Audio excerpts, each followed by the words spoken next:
My name is Theo Han, and if you asked me that morning what my future looked like, I would not have said standing red as a boiled crab while all of Aurora Academy chanted somebody else's name. That is exactly how the day ended anyway. Jay! Jay! Jay! The chant rolled off the walls before I had caught my breath, filling the hall with his name and nobody else's. Jae Hyuk stood at the center of it, fist raised, smoke still rising off a training golem that had nearly split a column and half of first year clean in two. Instructors slapped his shoulder. Mira, mine until an hour ago, looked at him like he had dropped out of the sky just for her. I stood off to the side, soaked through with sweat, red enough that my face burned worse than the room around it. Did that one even move? Someone said behind me, not lowering his voice. He just stood there while the beam came at Mira. I did not argue, because how would I know they were wrong about it? Follows I did not know at the time. Lia gave it to me weeks later in her own flat words, and I am setting it down the way she told it, because it is the reason the rest of this happened. Only one girl in the hall was not watching Jay. Lia Son, top of the year, rank S, a talent called chronometer, read speed and motion like a pulse under her fingers, usually enough to step out of a strike a fraction of a second early. Right now, that sense cut across her temples in one sharp, wrong pulse, the kind that meant events had skipped where they should have run smooth. Somebody had stolen 10 seconds out of that hall, and she felt it in her own body before she understood why. Her head turned, hunting the source, and found it fast. A chunk of the golem's arm sat buried in a wall at an angle that matched no throw Jay could have made from where he had been standing. Lia was not so much respected on her year as quietly feared. Twice already she had proven in public that somebody's heroic rescue had been staged in advance, and both times she had turned out to be right. She looked up at the clock on the wall. It was running 10 seconds slow. 12 minutes earlier, none of that had happened yet, and I still thought the worst of my day was behind me. The skill ceremony moved the way it always did, fast and cruel, one student after another under the scanner while a screen lit above their head with a result. Fireblades, rank A. Gravity control, rank S. The hall applauded every few minutes like clockwork. Then they called my name, and I stepped under the scanner trying not to think what Mira would say if the result came back weak. My result read out in 3 lines, a skill called Blush Lock, a rank of F, the lowest letter on the board, and an activation condition listed plainly as severe embarrassment. Nothing softened about the wording at all. Half a second of silence followed. Then the hall did not applaud, it laughed. Activation, severe embarrassment, somebody wheezed from the back, so he needs to humiliate himself before he can do anything at all. That is almost funny. Rank F, another voice drawled, close enough that he wanted me to hear it. Worst result on the year, no argument. I stood there and smiled because not smiling would have looked like it actually hurt. Mira came over then, and not to stand beside me. Theo, she said, quiet at first, then loud enough for the entire hall. I am not fighting next to someone who has to look pathetic before he can do anything useful. That is not what it means, I said. It means the opposite of weak. It means I need a real reason before it works at all. A real reason being humiliating yourself, she said, arms crossed. In front of who, exactly? Me? The entire hall, whoever is standing closest that day. I did not choose the trigger, Mira, I said, and did not raise my voice doing it, though I wanted to. No, she said. You can still choose who you stand next to while you wait for it. I am not spending every fight wondering if today is the day you finally feel bad enough to be useful. That is not fair, and you know it is not, I said. And for a second I thought that had landed on her. Fair is not the word I am using, she said, already turning away. Jay, rank A, an attacker. Real strength. Will you partner with me instead? Jae Hyuk grinned, like he had waited his whole life to hear that question asked out loud, in front of everyone, by her. Every face in that hall was turned to me now, humiliation running through me from the outside and the inside at once. In the exact second I decided nothing worse could happen today, metal shrieked behind us. The demonstration golem jerked, sparked, and slipped the instructor's control. A heavy arm with a broken beam swinging in a wide arc straight toward Mira, too busy enjoying her triumph to notice. Screaming, chaos, somebody bolting the wrong way and knocking 2 others down with him. I watched it and felt shame and terror fuse into one white-hot point, hotter than anything the scanner had done to me 12 minutes earlier. The world stopped without a sound. Dust hung mid-fall. A scream cut off in the middle of a breath. I stood alone in a frozen hall. And for the first time all day, I knew exactly what to do with my hands. 10 seconds, no noise, no time to think it through twice. I ran through the still crowd, pulled Mira clear of the arc. She was a statue I had to move with my own hands, then threw my weight against the golem's arm and turned it so the beam buried itself in an empty wall instead of a living person. The dust dropped again. The scream reached the end of its breath. Time came back all at once, and for everyone else in that hall, less than a full second had actually passed. Nobody had seen me move. They thought I had stood still the whole time, same as always. What they saw instead was Jae Hyuk, already running toward Mira in that same instant, ending up closest to the beam once it landed. Jae, Jae, Jae! The chant started up again, faster this time, like the hall had just been handed a better reason to believe it. He raised a fist, unsure what had happened, not about to argue with a crowd that had already decided the story for him. Mira looked at him with her whole face. Someone pulled me aside and asked quietly if I was all right, since I had apparently frozen and done nothing at all. I did not argue that time either. What was I going to say? That it had actually been me and they had not noticed because I stopped time for 10 seconds. That would not have gotten me a hospital visit. It would have gotten me a second round of the same joke, worse than the first. Lia came over once the crowd thinned, without sympathy, wearing the narrowed look of someone finishing an equation she did not like. The angle on that beam does not match Jay's throw, she said, instead of hello, and Mira's position cannot be explained by her own movement in the time this hall had. Sorry, what? I said, meaning it as a real question. It was you, she said, as plainly as she would read off a measurement. Do not bother pretending otherwise. I already checked everything that matters. Do not know what you think you saw, I said, and nothing about that story makes sense the way you are telling it. The clock on that wall is 10 seconds slow, she said. Every clock in this hall is exactly 10 seconds slow, and that is not a coincidence, and you know it is not one. Even if you are right, I said. So what? You gonna tell everyone I stopped time to save my own ex right after she dumped me? I could, she said, watching my face for the flinch. It would take one sentence, and this whole hall would look at you differently by tonight. Then why are you still talking to me instead of doing that right now, I asked. Because I do not want you looked at differently, she said. I want to know what triggers it, how long it lasts, and whether it still works later. Tell me no and I keep this to myself anyway. Tell me yes and I make it useful. The hall, mostly empty by then, went still again, this time for real, no ability involved. Lia Son, top student on the year, had just asked an F rank to be her partner in front of whoever was left to see it. It turned out Lia had no idea how to flirt, none at all. She was, on the other hand, excellent at running an experiment start to finish. First variable, she said, and took my hand without any warning, the way you would pick up a tool. My face went hot, the world blurred at the edges. It had worked again. 10 seconds of silence passed, and I blinked twice, stupidly, before time let go on its own. Good, she said, marking something down. Then she waited, timing the gap on her own watch and refusing to explain why, and I did not understand until much later that she was already mapping the recovery as carefully as the trigger. Second variable, she said. Hold still for this one. You are kind of sweet when you panic, she said, in the tone of someone reading a gauge out loud. It worked again, shorter this time, 5 seconds and gone. Diminishing returns, she muttered, mostly to herself. Third variable, and she sat close enough that her shoulder nearly touched mine on purpose. Nothing happened at all. Subject has adapted, she reported. Current reading, 3%, barely worth counting anymore. Compliments no longer function, she concluded, delivering it like a diagnosis instead of a disappointment. We are going to need something considerably worse. By midday, the corridor was buzzing that Lia Son was somehow dating an F rank. Mira passed me and gave me a look I could not read. We were drilling in the sparring bay when the same golem, never fully shut down, lurched back to life and came at us, a live cable sparking behind it. That was not on the schedule, Lia said fast, and there was something real under her voice for once. Not curiosity, actual fear, not staged for a reading, and that alone was enough to do it. The world stopped again, and this time not only for me. Lia hung mid-step, no statue, her eyes awake and frightened, locked on mine. You can move too, I said, breath-catching. Of course I can, she snapped, already reaching for the golem. I am the one who scared you, so do something useful. No sound crossed the silence between us, not one word carried.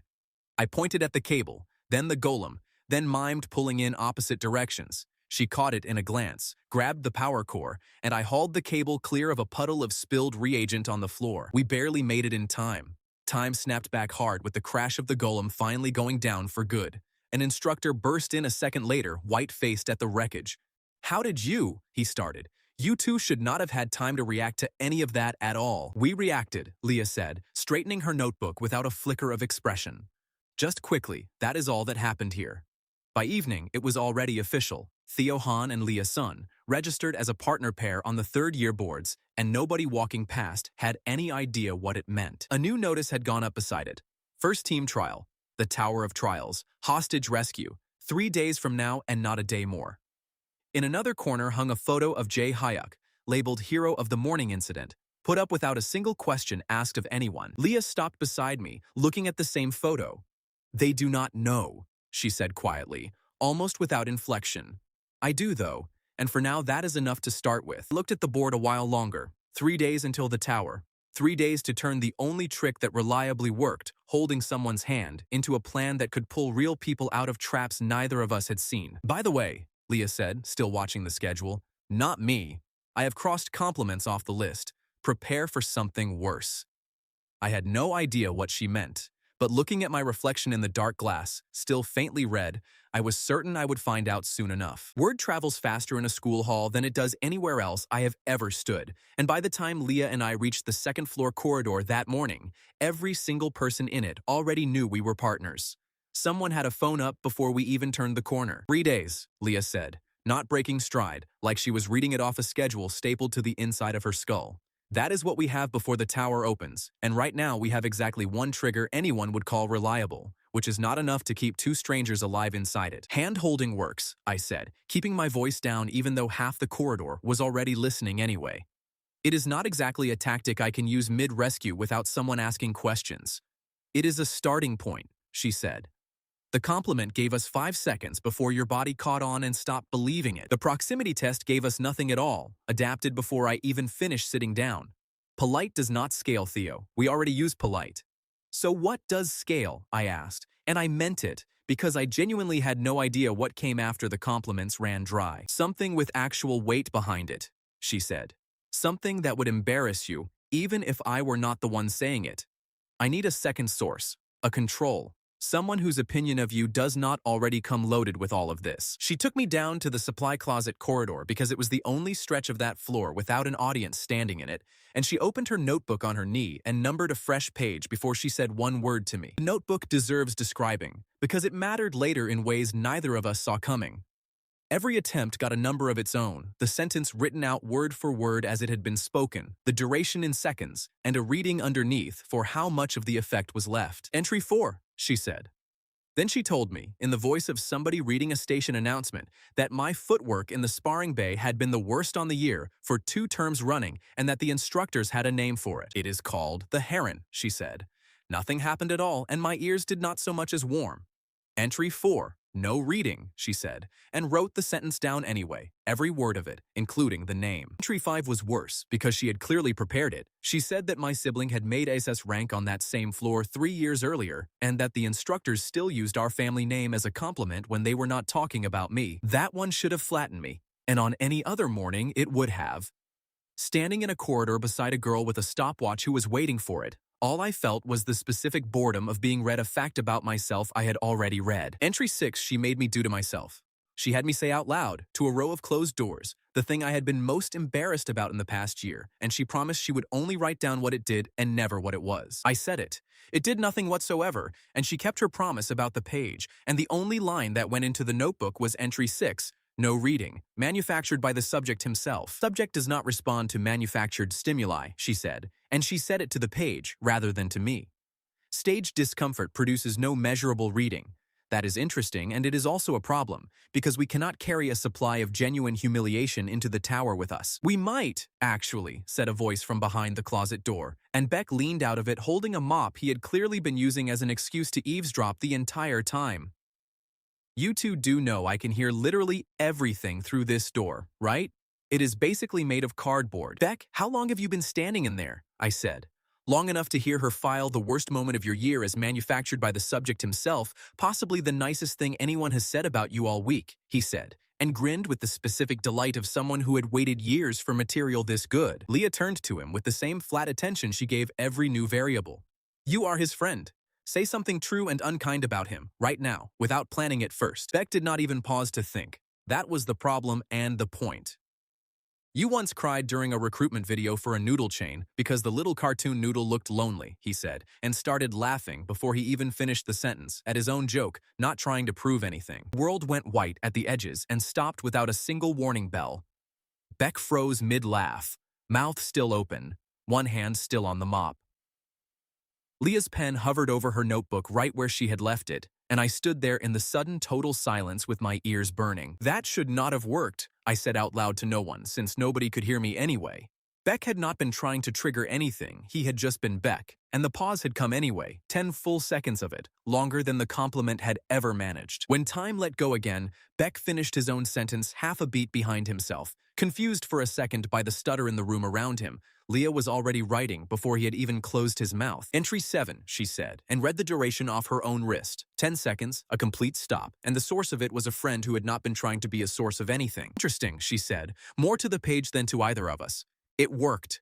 And it was not romantic in the slightest, which means the trigger is not about me specifically. It is about whether the thing said is true and completely unguarded. That means anyone in this corridor could set it off by accident for the rest of my life, I said. And I was not entirely joking when I said it. Welcome to being emotionally readable, Beck said, delighted with himself in a way that suggested he had already started planning how to use this information against me at the worst possible moments in the future. Two boots stopped a short distance away and did not move on.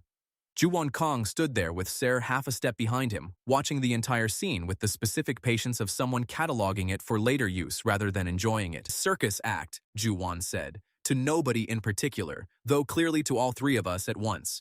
Interesting way to prepare for a rescue exam, testing which insults make him disappear. I look forward to seeing how well that holds up against something that actually wants to kill you. We are mapping a real ability, Lia said, not looking up from her notebook, which somehow made it land harder than if she had glared at him. Map it faster, Juwon said, already walking again. Sir falling into step beside him without a word. Some of us intend to clear the tower with strength that does not depend on someone's feelings being fragile enough to use. Charming, Beck muttered once they were out of earshot, and for once I agreed with him completely. Sir said nothing through any of it, and never once looked at me. She looked at the notebook open on Lia's knee, at the numbered lines running down the page, for about as long as it takes to read a short list, and then she looked away and followed him. Lia watched them go longer than the moment required, something in her face shifting in a way I could not immediately name. Not anger, not quite worry either. Closer to a variable she had not accounted for showing up uninvited inside an equation she thought she already understood. He is wrong that it does not scale, she said finally, more to herself than to me. He is not wrong that we have 3 days and a list still mostly theoretical. We need 2 more activators that do not depend on me standing in the right place saying the right thing. I do not exactly have a supply of strangers lined up to insult me on command, I said. Have Beck, apparently, she said. And there was something close to dry humor in it now, not quite a smile, something adjacent to one. Beck, congratulations. You are now a control variable in an active research project. Beck bowed with the mop, like it was a formal honor being conferred on him personally, and somewhere behind us the corridor clock ticked forward another minute, one of however many hundred we still had left before the tower opened its doors on us, whether we were ready or not. By the time we came back up the stairs, the recording somebody had taken of us in the corridor had gone round enough of the year that 2 second years stepped sideways to let us through, and one of them apologized, and neither of us had asked for room. Lia stopped on the landing and looked back down at them the way she looks at a reading she does not trust. They think it is a romance, she said. That is useful to us. A romance is a thing people watch instead of a thing people count. Sumin waited until the training annex was full before she opened her mouth, which told me it had all been arranged somewhere quieter first. She held a rolled ranking sheet in one hand and half the 3rd year at her back, none of them aware they had been placed there. Lia, she said, loud and pleasant. Congratulations on the new partnership. I have been trying to work out the reasoning behind it since yesterday, and I have gotten absolutely nowhere. The annex went quiet in the specific way a room goes quiet when it has been waiting for this. Lia did not stop unwrapping the tape from her wrist. She let the silence sit there, and I was starting to understand that she used silence on purpose. You have a question, Lia said finally. Ask it as a question. Fine, Sumin said, and unrolled the sheet so the front row could see it. Combined pair rating, this year, 3rd year board. You were first before yesterday. You are still first. Your pair average dropped 11 places overnight. Somebody behind me made a low noise, the sound a crowd makes when it thinks it has watched a punch land. I kept my eyes on the floor mat and worked very hard on looking like a man who was not the 11 places in question. That is the arithmetic, Lia said. Keep going. Here is the rest of it, Suman said. I have been second to you for 3 years. Second in tactics, second in field scoring, second in every list they post on that wall.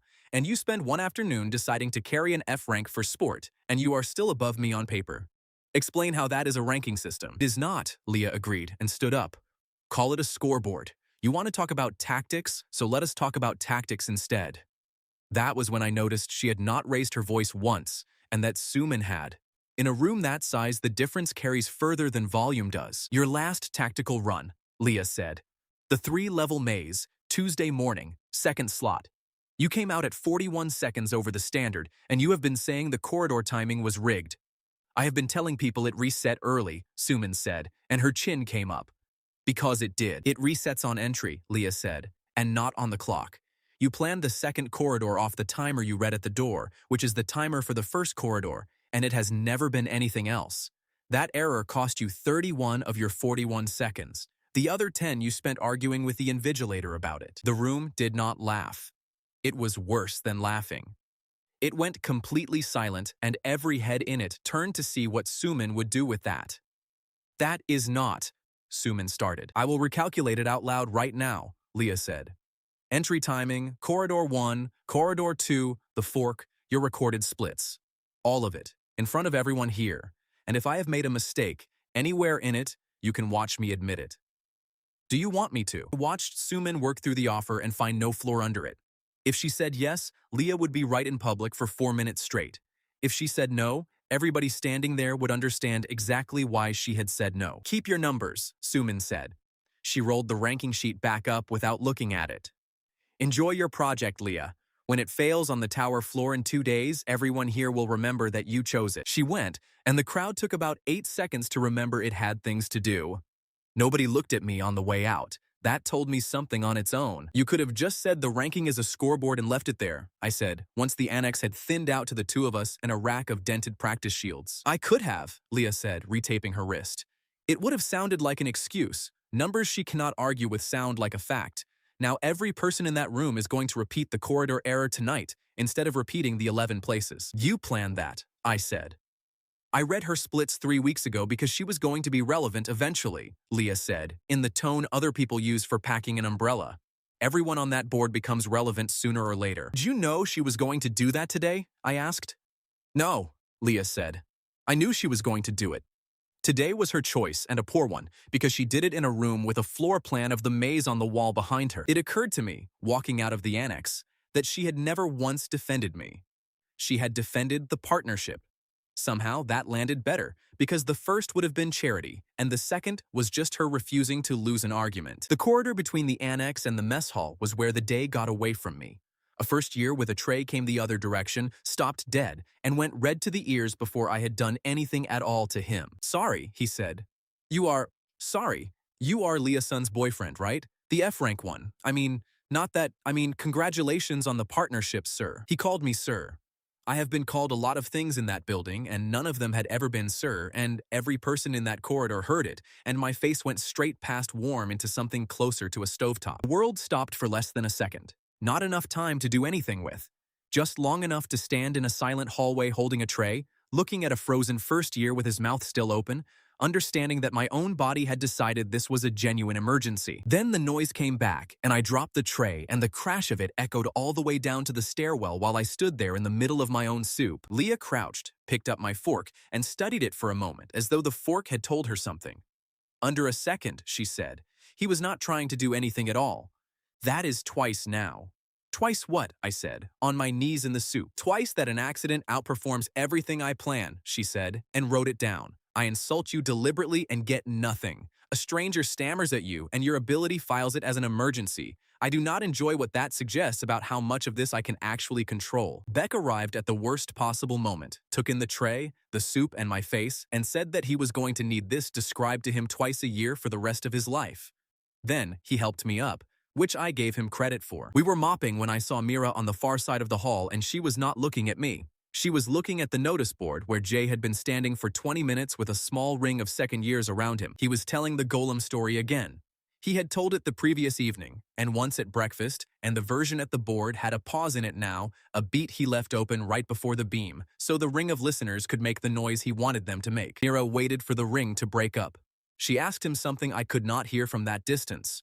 Whatever it was, he laughed first and answered second, and the laugh took longer than the answer did. She did not laugh with him. She stood there a moment after he had already turned back toward the board, and then she walked off down the east stairs without saying anything else to anybody. I know what I saw, and I know it was worth almost nothing. A girl noticing that her boyfriend enjoyed a story too much. People notice worse than that every day and marry each other anyway. 2 days, Lia said behind me, reading the tower notice over my shoulder. Hostage recovery, 3 trap tiers, live scoring, and a list of everything I currently have that reliably works, which is a friend who insults you by accident and a stranger who cannot say hello. We need a third thing, I said. We need one that survives being needed, she said. Anything I can plan is dead on arrival, and anything that works cannot be planned. I have been staring at that sentence since yesterday, and it has not gotten better. Then we do it without the pause, I said, and I meant it as the worst option on the table. Lia looked at me for a second longer than the remark deserved.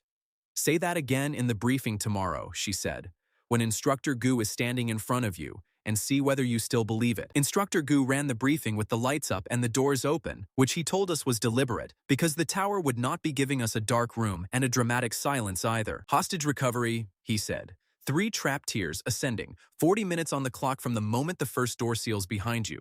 Every hostage on the 8th floor is a live volunteer student, and every trap between you and them is real enough to break a real arm. He put the tier map up. The first tier was pressure plates and drop gates, mechanical, stupid, survivable.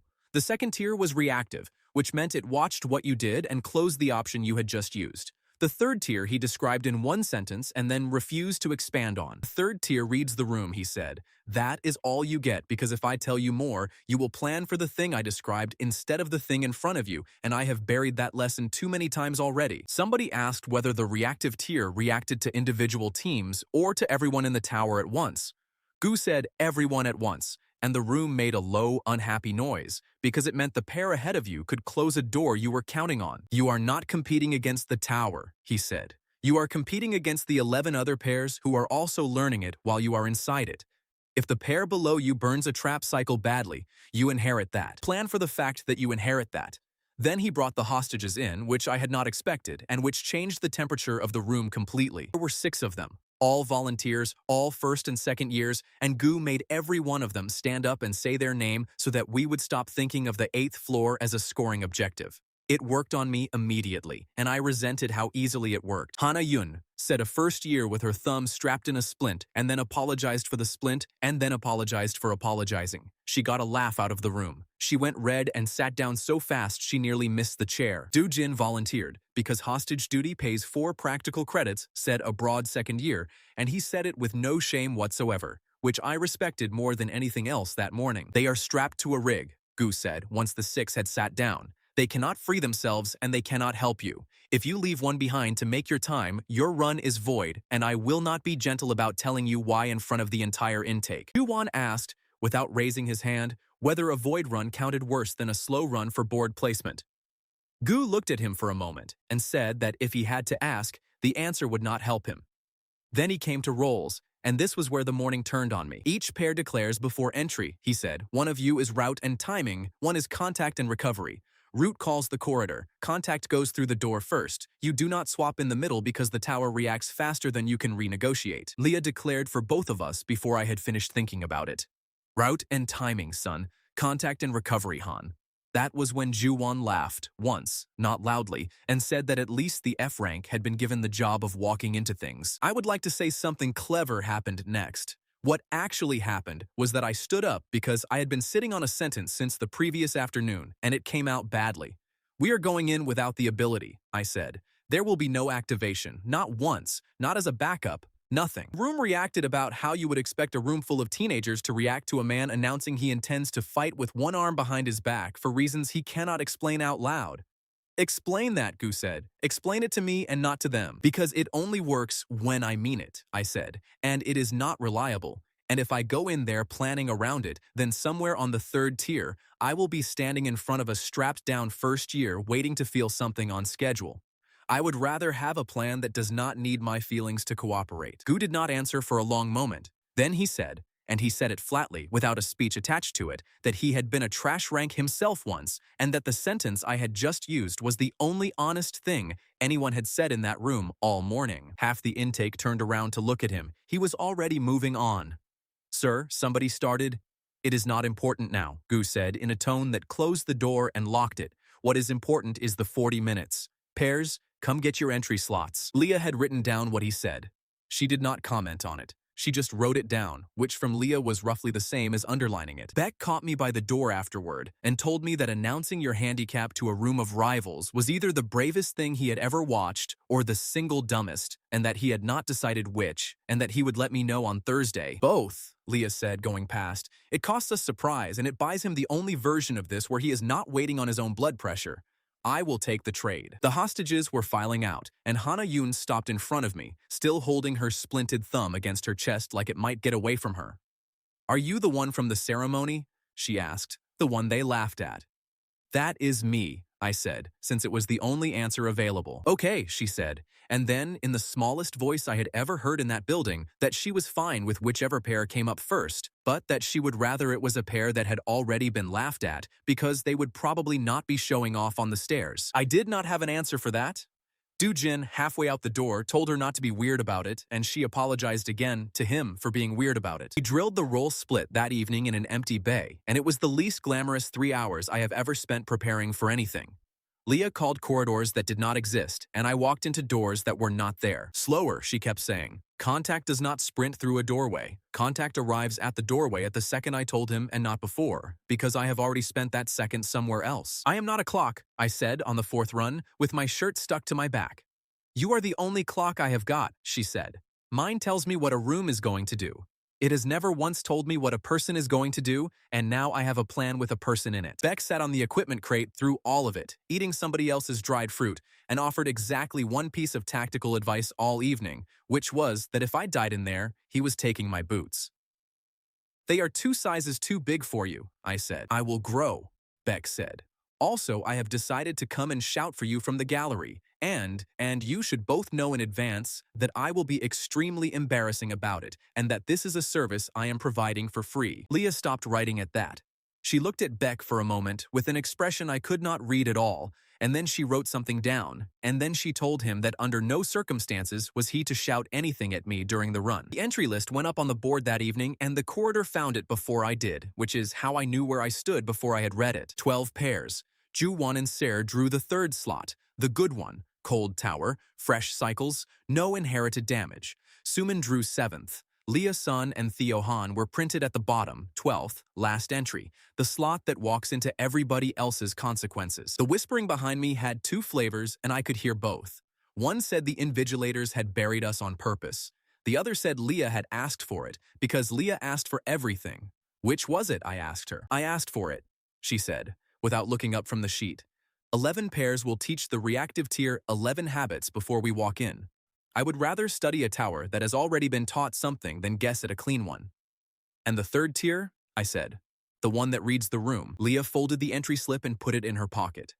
Then she said the thing that kept me awake most of that night, which was that the 3rd tier had a rating on the internal maintenance sheet, and that no student pair in 4 years had ever cleared it inside the clock. Door sealed behind us with a sound like a bank vault agreeing to something, and the clock on the wall of the entry cell began counting down from 40 minutes, while Lia was still speaking. She had said one word to me on the ramp, and it was not encouragement. 11, she said.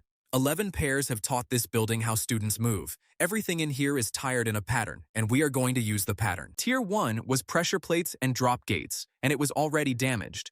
2 plates had been jammed with a broken shield by somebody who had gone through in a hurry, which meant that whole row now read as permanently occupied, and the gates above it hung open. "Left row is dead," Lia said before I could ask. "Somebody bought us that with their equipment. Walk it, do not run it. The gate cycle above the 3rd plate is 9 seconds, and it does not care how fast your legs are." I walked it. It is a stupid feeling, walking under a hanging steel gate at the pace of a man going to collect his mail, and it worked the way she said it would, and we cleared the 1st floor with 36 minutes on the clock. The stairwell was where we found out that the run had already gone wrong for somebody else. Two invigilators were coming down with the boy between them, one arm strapped across his chest, his face the gray color that comes after adrenaline rather than during it. His partner followed, arguing with the second invigilator and losing. 11th pair, Lia said quietly once they had passed. They went in 4 minutes ahead of us.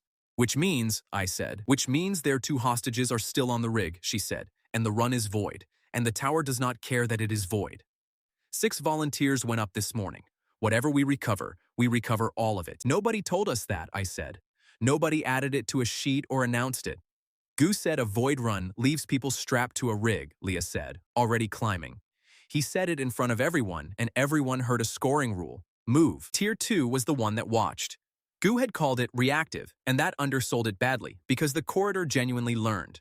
I put my shoulder to a jammed panel, and the panel gave, and the next 4 panels on that corridor sealed themselves flat into their frames within about a second and a half. Stop using it, Lia said. Every solution you spend for this entire building, and it keeps the receipt. Then we cannot solve anything twice, I said. She agreed that we could not, so we are going to spend the cheap ones on purpose. Force the 3rd panel, force the 5th, waste them. I did not understand until I had done it, and then I understood beautifully. She fed the corridor the 2 openings we did not need. The corridor cheerfully closed both of them, and it committed its cycle to closing a category of thing at the exact moment we needed a completely different category of thing. The vent shaft at floor level was not a panel and not a door, and the corridor was busy. We were through and into the 5th floor landing with 29 minutes left and my hands shaking from an emotion I could not name yet. You're enjoying yourself, Lia said. I am being trapped alive in a building on a clock, I said. You're enjoying yourself, she repeated, and made a small note about it, which is how I discovered that my morale was on her sheet along with everything else. We took the first 2 hostages off the 6th floor rig and it was easy. And it is worth saying that it was easy because everything after it was not. Jin went down the emergency chute complaining that the harness had cost him a credit somehow. The second one, a small second year with a nosebleed from the dust, went without saying anything at all. Suman came down the 6th floor stairs while we were doing it, and she was not injured, and she was not carrying anybody either. Her partner was behind her with a coil of cut rig line over his shoulder and an expression that had given up several floors ago. 7th slot, she said, when she saw us. 22 minutes in the hall upstairs and I did not get one strap open. Go on, say the thing. I am not going to say a thing, Lia said. What is it doing up there? It watches, Suman said. That is all it does. It just watches, and whatever you send at it first is the thing it decides to hate. I sent myself. Lia asked her how many arms turned when she moved, and Suman, to her credit, answered the question properly instead of answering the feeling under it. Most of them, she said, though not all. 2 on the far side never came around at all. Then they were already committed to something else, Lia said, half to herself, and I watched a piece of the plan arrive behind her eyes. Take it, Suman said, and she said it flat and tired and without any grace at all. I would rather you got them out than nobody did. Do not tell anyone I said that. Then the 3rd tier, which reads the room. It is a hall, and I had heard it described as a hall, and nobody had thought to mention that the hall is 2 floors deep with a raised walkway around a drop, and that the 4 hostages left in it are strapped to a rig suspended over the middle of that drop. Counterweights hung all along the ceiling on long arms. Every one of them was aimed at nothing. They swung idle, without pattern. And then a piece of grit fell off my glove onto the walkway, and 3 of them turned together to face where the sound had gone. It reads motion and it reads noise, Lia said, slowly, which frightened me more than speed would have. It splits its attention across whatever is moving in the room and it gives most of it to the loudest thing. 10 pairs came through here today, and every one of them ran. So it has learned to expect running, I said. It has learned that a fast, heavy thing is the thing worth hitting, she said. That is not a habit anymore, Theo. That is a preference. I asked her, because I had to, whether this was the point where we stopped pretending and I gave her 10 seconds of stopped time to work in. She said no. She said save it. She said it without a beat of hesitation, and then she explained why, standing on a walkway over a drop with the clock at 19 minutes, and her reason was the best one I had heard all week. You cannot deliver it on request, she said. If we build the plan on it and it does not come, 4 people fall. If we build the plan on the counterweights and I have read them wrong, 4 people fall and it is my error and I will know exactly where it was. I would rather be able to find my own mistake. So we made our own stop time out of iron. The 2 arms nearest the entry side carried the heaviest weights in the room, and they hung on release pins that were meant for maintenance crews. Lia counted their swing cycle out loud twice, corrected herself once, and then told me to cut both pins on her word and get off the walkway immediately after. I cut them. Both weights went out over the drop, slow and enormous, the loudest and largest moving things in that hall by a distance, and every arm in the ceiling turned toward them like a room full of dogs hearing a gate. 11 seconds, Lia said. Go. I went along the rig line hand over hand with every arm above me looking the other way, and I have never in my life been so aware of a number counting down inside somebody else's head instead of my own. The first strap was a buckle, the second was a buckle. The third had fouled on the rig cable and I lost most of my seconds on it, and the counterweights were already slowing at the top of their arc when I got the fourth open. Fourth was Hana Yun. She had her splinted thumb held against her chest, and she looked at me while I was working the strap, and she said, in a completely steady voice, that she had told them she wanted the pair that got laughed at, and that she had meant it as a compliment and had said it wrong. That was it. Half a second, and the hall went silent, and everything in the world hung still, and I was standing on a rig over a drop with my ears burning like the ceremony hall all over again. I did the only useful thing available in half a second. There was an arm already committing back toward us, and I put my palm on it and turned it a hand's width, and then time let go, and the arm went past my shoulder into empty air instead of through it. We got them onto the walkway and out. Lia ran the exit corridor from memory. The last door opened onto daylight and noise, and the clock over the entry read 6 minutes and change still on it, and I understood the noise was for us about 4 seconds after it started. Best result of the intake. 6 volunteers off the rig, including 2 that were not ours, and the invigilator at the desk read it out twice because the second reading was for the stands. Gu did not come down for it. He was up in the gallery with the record deck, and when I looked, he was not watching the floor at all. He had one hand flat on the desk, and he was running the same short strip of footage back again, and his face had gone somewhere I did not have a name for. In the stands, Juwan said something to Sir about theatrics, loud enough to travel. Something about a route that looked more like a performance than a plan. Sir did not answer him. She had Lia's counting hand on the walkway frieze framed on her own screen, and she was writing in a small notebook, steadily, page after page, long after the cheering had stopped. The photograph went up on the main board on Friday morning, and by lunch there were people standing in front of it who did not know either of our names and were arguing about us anyway. It is not a good photograph. Lia is mid-count with 2 fingers up and her mouth open, and I am 8 feet out along a rig cable with my legs doing something no coach would sign off on. And behind us, 4 strapped volunteers hang over a drop looking like laundry. An invigilator had captioned it best pair result in 4 years, accurate enough, and somebody else had written the entry slot number underneath in pen, 12th, and that was the sentence the entire school actually read. Second years I had never met asked me questions all morning. What is the third tier like? Did you really walk the plates? Is it true you went in without your ability on purpose? And if so, why would anybody do that? I answered the last one badly about a dozen times before I found a version that did not sound like an apology, which was that the tower does not care how you feel about it, so I built a plan that did not care either. By the afternoon, somebody had turned that into a sentence on a badge. They were selling them outside the east stairwell, first years, 4 of them, at a folding table with a hand-lettered sign. The badge had my face on it, drawn by somebody with more enthusiasm than training, and my sentence printed around the edge in a circle. They are charging 2 credits, Beck said, delighted beyond measure. 2 credits, Theo. I checked. There is a version with your face, and there is a version with just the sentence, and the plain one is selling worse. People are paying extra for your face specifically. They need to come down, I said. You cannot take a market down, Beck said. That is not how markets work. I have already bought 6. Lia bought one, examined it for a while, and pinned it to the inside flap of her equipment bag without a word about it. When I asked her what she was doing, she said that a visible symbol attached to an unusual method was a tactical asset, and that she intended to use it. You are joking, I said. I have never once joked about equipment, she said. And that was true, and it was also the moment I understood I was not going to win this. The award ceremony was held in the same hall as the skill scanner had been, which somebody probably thought was tidy.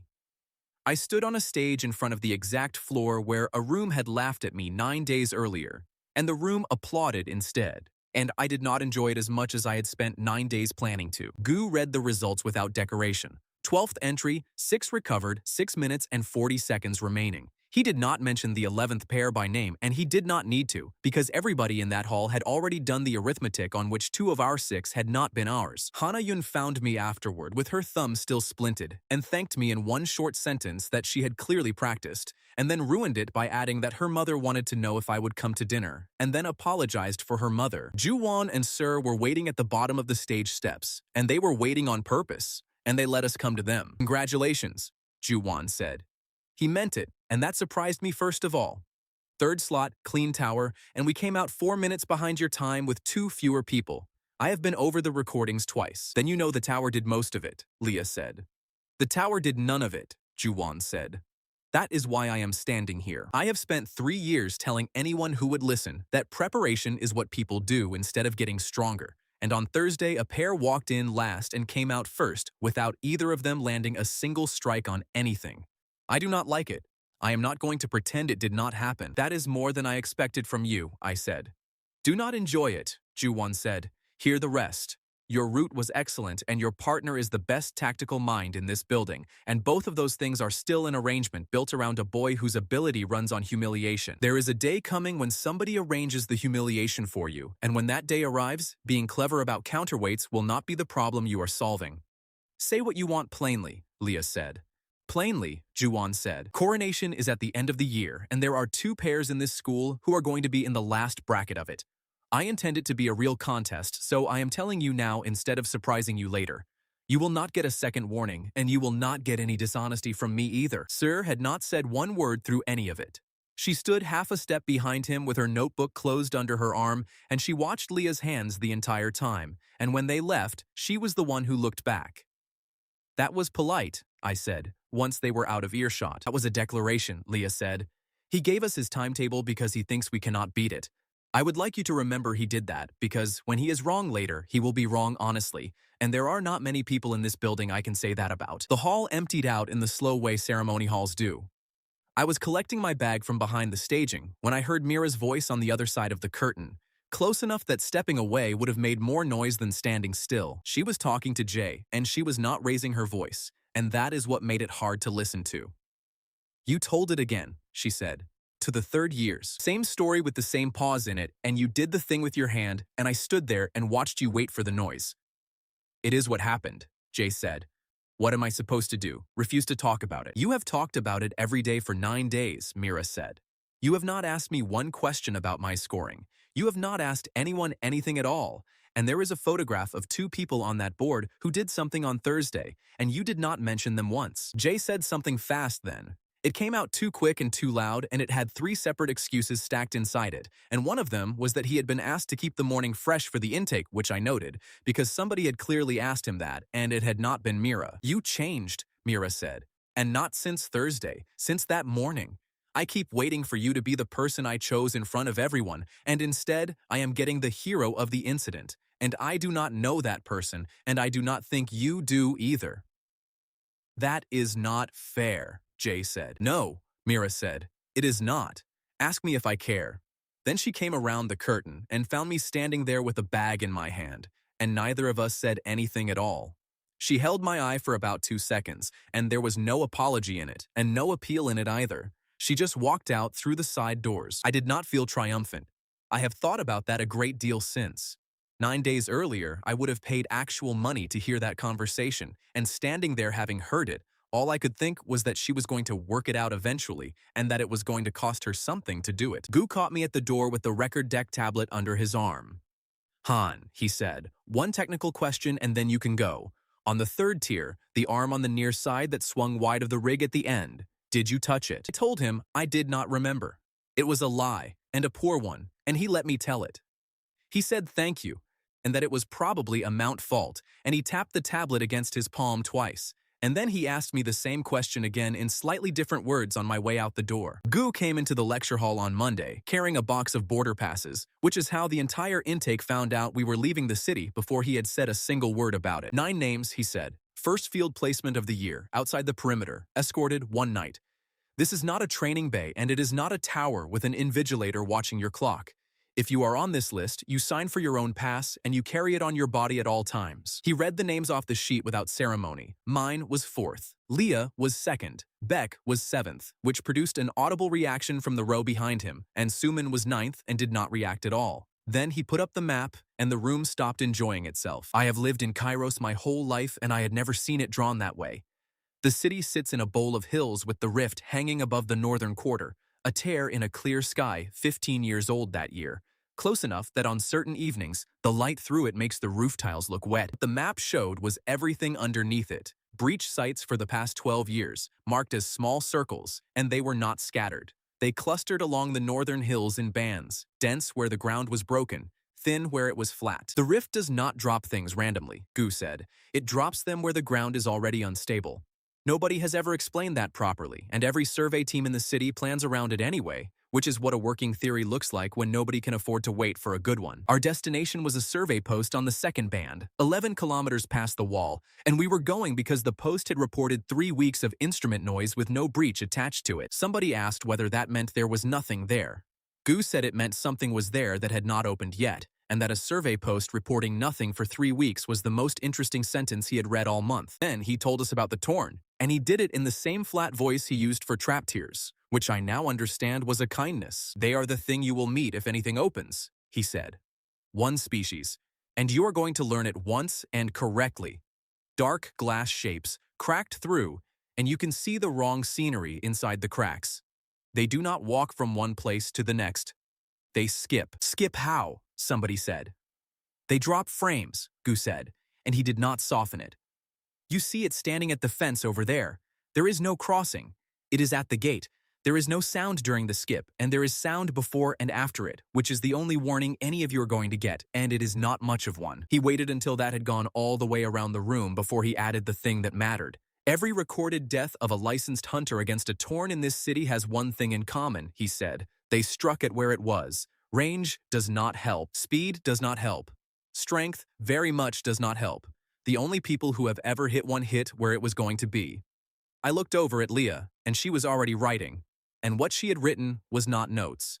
It was a column of times. Goals were posted that afternoon. Lia had route and timing for the entire group, which surprised nobody.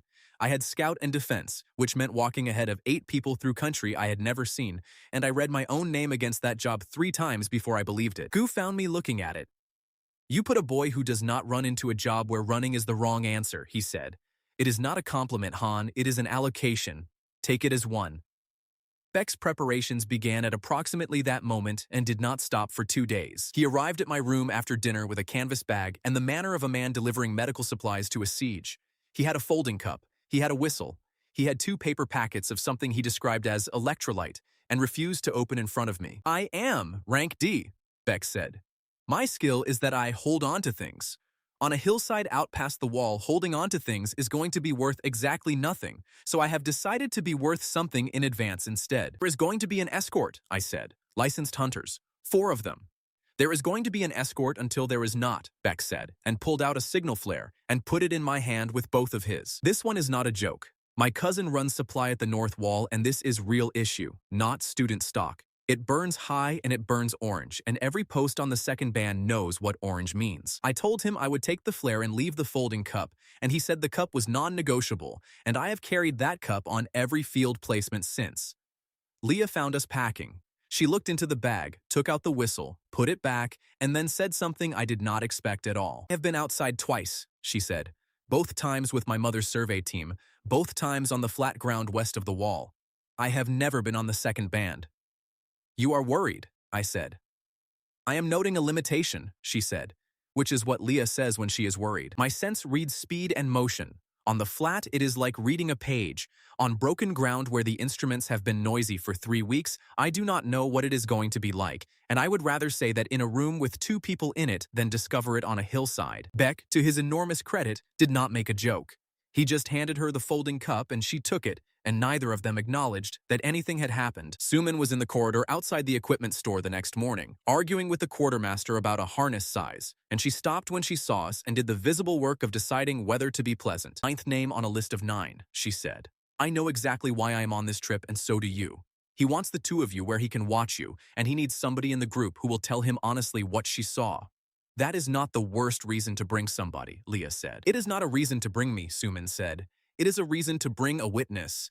And the 2 of you are going to be enormously irritating about it, and I am going to write down everything anyway. The one name not on that list was Jay Hyuk, and everybody noticed, and nobody said it out loud in front of him. I found out why by accident, standing behind 2 second years in the mess line. Dean Pak had pulled him for a recruitment recording. A whole day of it, the academy front steps and a camera crew from the city broadcast. Hero of the morning incident, on the steps, in good light. He came past our table while we were eating and stopped. And for a second I thought he would say something to me. He asked Lia whether the second band was as bad as people said. She told him she had no data on it. He said good luck and went. And he went too quickly. And he never once looked at the flare on the table. Passes were signed at 9 that night, one at a time, each of us reading our own name off the manifest before an escort officer countersigned it. Mine came back with a small red stamp in the corner that the officer did not explain. Low-rank field notation, Gu said, when I asked. It means that if there is an incident out there, your name appears in a separate column on the report. It has been on that form since before I started here, and nobody has ever done anything with the column. We left at dawn. What I remember of that morning is not the wall or the gate or the sky. It is that Lia stopped just past the outer marker, on the road, with everybody moving around her, and stood completely still for 4 or 5 seconds with her head tilted. I asked her what she had. She said the ground was noisy, and that she had assumed that was a figure of speech in the survey reports, and that she would like the record to show it was not. The survey post on the second band was a concrete box with a mast on it, 3 technicians living inside, and a scree slope above it that had been quietly getting louder for 3 weeks. Technician Owen met us at the door with the instrument logs already open, and he did not bother with introductions. 9 students and 4 escorts had walked all morning to look at his problem, and he wanted somebody to look at it before the light went. The needle does this, he said, and drew it in the air with a finger. Up, nothing, every 40 or 50 minutes for 22 days. No breach, no thermal, no discharge. My instruments are fine. Before anybody asks, I have swapped both sensor heads. Show me the slope, Lia said. The slope was loose gray rock at a steep angle, running 200 meters up to a ridge, with the survey path cut across the middle of it as a narrow ledge. It looked like every hillside I had ever seen in my life until the escort officer threw a stone at it. He threw it flat and low, the way you skip a stone, and it went out over the ledge and slowed down. Not stopped. Slowed, in the air, as though the stone had suddenly become a leaf, and then it fell straight down through nothing, at about the speed of a dropped feather, and landed with no sound at all. Nobody spoke for a moment. Then Lia said quietly that she would like everyone to move back from the ledge, and the escort officer, who had been in this line of work for 19 years, moved back without asking her why. There is a pocket sitting on that path, she said. Things inside it lose their weight. It has drifted along the slope for 3 weeks, which is why your needle moves and then stops. It is not sitting over your sensor, it is walking past it. Owen wanted to go straight out onto the ledge with a hand instrument. Gu told him no. Owen explained at length and with feeling that he had waited 22 days for a competent group to arrive. You will get your readings, Gu said. You will get them in an order that I set and nobody else. Sun has route and timing. Han is scout and defense. Everybody else stands behind the marker and does exactly nothing at all. I went out first because that was my job, and I went at a walk. And I would like it recorded that walking out onto a ledge above a 200-meter slope of loose rock is not improved by having been told that gravity is optional in one section of it. Lia timed the pocket from the post roof with Owen's log open beside her. She called the interval down to me at 4-minute marks. Beck stood at the marker with the flare in his fist because I had made him carry it, and Sumin stood beside him with her arms folded, watching the ridge instead of the ledge correctly, and nobody had told her to do it. We got 2 clean passes and a full instrument set. Owen was audibly happy for the first time in 3 weeks. The escort officer had begun to relax, and I had begun to think about dinner, and that is exactly when the pocket stopped behaving like a schedule. Flickered early. Lia's pack was sitting on the ledge behind me with the spare instrument head strapped to it, and the pack lifted a hand's width off the rock, drifted sideways off the ledge, and went down the slope in slow, lazy tumbles for 40 meters before it remembered how to be heavy. Off cycle, Lia called, and there was an edge under her voice. Theo, back along the ledge now. Do not stop to look at it. I got 4 steps. Then the second flicker took me. There is no describing it well. My boots left the rock and I went up and slightly out, and the entire slope rotated in front of my eyes, and my stomach informed me that we had all made a serious mistake. I was perhaps a meter off the ledge with 200 meters of loose rock underneath me and absolutely nothing to push against. Weight came back and I came down badly, half on the ledge, one arm over the edge, and the impact started the slope moving. I have never heard anything like a slope starting. It does not crack. It hisses. 200 meters of gray rock all decided to be lower down than it currently was, and the ledge went out from under the middle section, and the path between me and the marker turned into a river of stone going the wrong way. One was on the far side of that break. He had come out for his instrument head against a direct order, and the slide caught him at the knee and put a slab across his lower leg the size of a door, and he made a sound I still hear sometimes. The escorts were on the post roof, and the roof stair was on the wrong side of the slide. 20 seconds minimum, the officer shouted, and he was being honest. And 20 seconds was not going to be enough because the slope above Owen was still moving in small handfuls. Beck came apart.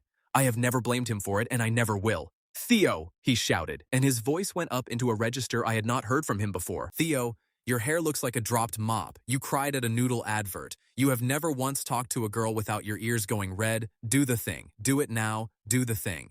Nothing happened. I stood in a moving hillside with my best friend screaming a list of my worst moments across a gap, and the world stayed where it was, and my ability did what it does when somebody performs at it. It hung. For one real second, one full second on a clock, I could not move my own hands. Rock the size of a fist came off the upper slope in that second and hit my shoulder, and I did not get an arm up in time, because I did not have an arm to give. Then it let go of me, and I was on my knees on the ledge with my shoulder screaming and Owen 20 meters away underneath a slab. Beck, Lia said from the roof, and she said it without any heat at all, and that was worse. Stop. It does not work like that. You cannot order it. Flare now, straight up. Beck fired the flare. It went up orange, and it went up high, and it hung over the second band where every post on that line could see it. And I found out later that 3 separate stations logged it inside of a minute. Then Lia came down off the roof and out along the broken ledge to the edge of the slide with her hands out for balance and started counting out loud. The pocket is still on this slope, she said. It came uphill 9 meters in the last 2 flickers, and its interval has collapsed to about 90 seconds. That slab weighs 400 kilos on this side of the hill. It weighs nothing at all inside the pocket. You want to wait for it to reach him, I said. I want to be underneath it when it does, she said. Suman, get onto the ledge, take his shoulders, do not pull until I say. Theo, the slab, both hands under the lip. You are not lifting it, you are steering it. Escorts, when it goes you have about 6 seconds before the weight comes back, and I would like nobody underneath it when that happens. We waited 90 seconds on a moving hillside.